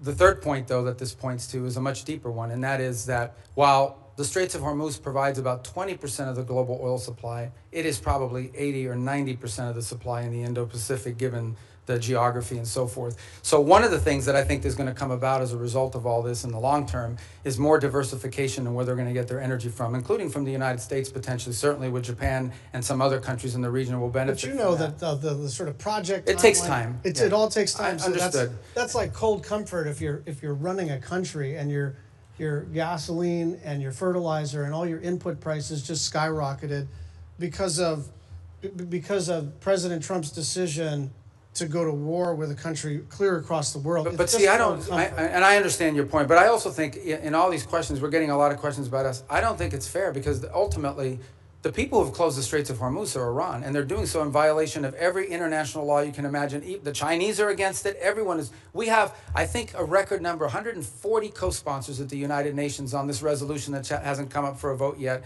to condemn what they're doing and to reopen nobody's the Straits. defending what Iran is doing. I think what we're saying is this was not just predictable, it was predicted. This was what everybody said. You don't have to be some expert in foreign policy. You don't need to get into a skiff. You could literally put this into an LLM and say, what'll happen if we take kinetic action against Iran? And the first thing that would pop out is, well, they'll probably close the Strait of Hormuz. So it's really shocking to me the degree to which this administration expresses shock that the thing that everybody said was going to happen ended up happening. But here's the point I would make on that, in that the reverse of that is, so that the alternative is to say, well, then we have to go ahead and let Iran develop a nuclear weapon or they'll close the Straits of Hormuz. I mean, at some point you have to take action on this situation, understanding there'll be a reaction to it, but it cannot be. Iran will always have the ability to threaten the Straits. You don't need much sophistication to, if you threaten commercial vessels and shooting them, they're going to stop moving. Dropping mines, by the way, it's not just Iran that can do it. The Houthis could do it in the Red Sea, and they're not nearly as large as Iran is.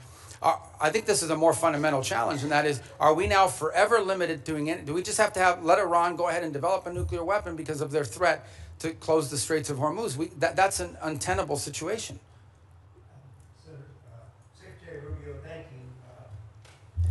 But I'll see him tomorrow, so don't worry. Yeah, okay, that's good. Tomorrow's a probe. I know we're supposed to have a hard stop at 12:30, but no, we'll do it. Senator Cruz has been patient. I hope you'll give us only because it's him. One more bite of the apple. Thank you, Mr. Chairman. I will say, Mr. Secretary, since you left the Senate, I've been obliged to serve Cuban coffee in my meetings because you left me as the only Cuban American left behind. So come by if you want a cafecito. Let me start by saying that President Trump's decision to strike Iran was the most consequential decision of his second term as president. And I want to commend you, I want to commend the president and the entire administration on the extraordinary success we have seen. In less than 40 days, the United States has utterly and completely destroyed the military and nuclear infrastructure that the Iranian regime spent nearly 50 years building. Every day that passes increases American leverage. Iran is weaker, poorer, and more isolated than it's been in decades. The president has laid out 4 red lines for any resolution to this military conflict.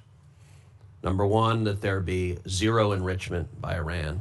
Number 2, that they hand over all of their enriched uranium. Number 3, that they stop funding terrorism worldwide. And number 4, that they open the Strait of Hormuz. I agree with all 4 of those red lines. Do you agree with those red lines, and how achievable do you believe they are in the coming weeks and months? Yeah, you stated the poor positions the president has taken accurately, And the entire administration is supportive of it because that's what we take our directives from the president. And personally, during my time in the Senate, these would be consistent with my thinking. I would only reverse it in the following order. The Straits of Hormuz, it would have to come first because what they're doing there is unlawful and illegal to begin with. That has to open immediately. And that has to open immediately in exchange, not for anything else other than us lifting the blockade. We have a blockade on Iranian oil leaving. And the reason why we have a blockade on Iranian oil leaving is because they closed the straits. If they open the straits, and by open the straits, understand what we're saying. It's saying you're not going to threaten to shoot at commercial vessels of civilians and create, ecological disaster. That's what they're doing. It's unlawful, it's illegal, it's outrageous. Every country in the world condemns it. If they end that, we lift the blockade. Then we enter into the second phase, which is the nuclear question. On enrichment, they don't need to enrich. If what they want is a nuclear energy program, they can have one without enrichment. And it was somebody the other day, a few questions ago, I forgot who it was, said that what we're working on is similar to JCPOA. It is not. JCPOA would have expired this year, and it allowed them to keep all the enrichment equipment that they needed, and clearly that equipment could get them to 60 and 90% because they've done it to 60% as a result of it. So it would have to deal with that question, and it would have to deal with the highly enriched uranium that they currently are in possession of. There's no reason to have, the only reason to have 60% enriched uranium is to turn it into 90% enriched uranium and put it into a weapon. So those remain, and on the sponsor of terrorism, absolutely. To the point where I would argue, for example, it's one of the interesting things that's happening, and I know Senator Shaheen has a great interest in Lebanon. It's one of the most ironic situations in the world. The Lebanese government and the Israeli government could do a peace deal tomorrow. Israel has no territorial claims in Lebanon. And Hezbollah is in particular, in fact, Hezbollah has called for the overthrow of the current Lebanese government. The impediment in Lebanon is the fact that Hezbollah has embedded itself into that country and is the reason for all the suffering that's happening there right now and all the suffering that's historically happened. Entirely funded, entirely controlled by Iran. There is no Hezbollah without Iran. There is no Hezbollah without Iran. I mean, there might be a political movement with ideology, but they don't have a bunch of rockets. They don't have a bunch of weapons without Iran. They are a complete, total proxy of Iran, and that's the kind of activity that needs to be... I want to come back to Hezbollah in a moment, just focusing for a second on Iran itself. For some time, I have urged the administration, I've urged Israel to arm the protesters in Iran. I don't think it is fair to expect the Iranian people to stand up, protesters to stand up with rocks against soldiers with machine guns. Are we arming the protesters, and should we be? Yeah, I'm not aware of any program to arm civilians in Iran to overthrow their government. I mean, there may be other countries doing it or other elements in it, but certainly not the U.S. government. All right, let's go back to Hezbollah. So you spoke with the Lebanese president, Joseph Aoun, over the weekend. The State Department sent out an email to journalists shortly after your call in which the State Department spokesperson said, quote, Iran wants to prolong the conflict in Lebanon so it can claim credit for saving the day. I have to admit that didn't strike me as accurate. I don't think Iran wants to keep the conflict going in Lebanon. I think they desperately want Israel to stop killing Hezbollah. Do you agree with that? Yeah, I think the point I was trying to make is that we are trying to view the Lebanon-Israeli talks as separate and distinct from Iran. And what Iran wants to do is mix it all together. Because Hezbollah is not legitimate. There's a government in Lebanon. That's who we're dealing with. And Hezbollah is not their equal in terms of who we're going to be dealing with or who needs to be in charge. So the point we're trying to make is that is what Iran is trying to stymie. They are trying to stymie any effort in which Israel and Lebanon can work together and prolong it so that if an arrangement is reached at some point in the future, they can claim credit for having forced it through leverage. And that's why you see, for example, Hezbollah agreed to a ceasefire about a week ago and then immediately violated within hours. You would agree every Hezbollah terrorist that the IDF kills makes America safer? Well, Hezbollah is a danger to the United States. There's no doubt about it. I think the question is, how do you do that? And how do you achieve the objective of demilitarizing and defanging Hezbollah while at the same time strengthening the legitimate government of Lebanon, and particularly the president and others? That's been the challenge there for a very long time. That remains the challenge now, of course. The capabilities of the LAF are not where they need to be. But there are also elements within the LAF that are not who they need to be because they've facilitated in some cases and cooperate with Hezbollah. So it's a very tricky situation. But I point you back to two things that have happened in the last few months. Number one, the Lebanese government expelled the Iranian ambassador. because of Hezbollah. The Iranian ambassador says, I'm not leaving, and you can't make me. Okay, that's number one. The second thing that's happened is just a week ago, Hezbollah openly called, went on, said they openly called for the overthrow of the Lebanese government. So no one here should be under any, Hezbollah is not just an enemy of Israel and an enemy of America. Hezbollah is an enemy of Lebanon and of the Lebanese people. Thank you. Thank you. Thank you, Senator Cruz. Senator Rubio, you've been very generous with your time. We appreciate that. For the information members, the record will remain open until the close of business tomorrow, June 3rd. With that, the committee is adjourned.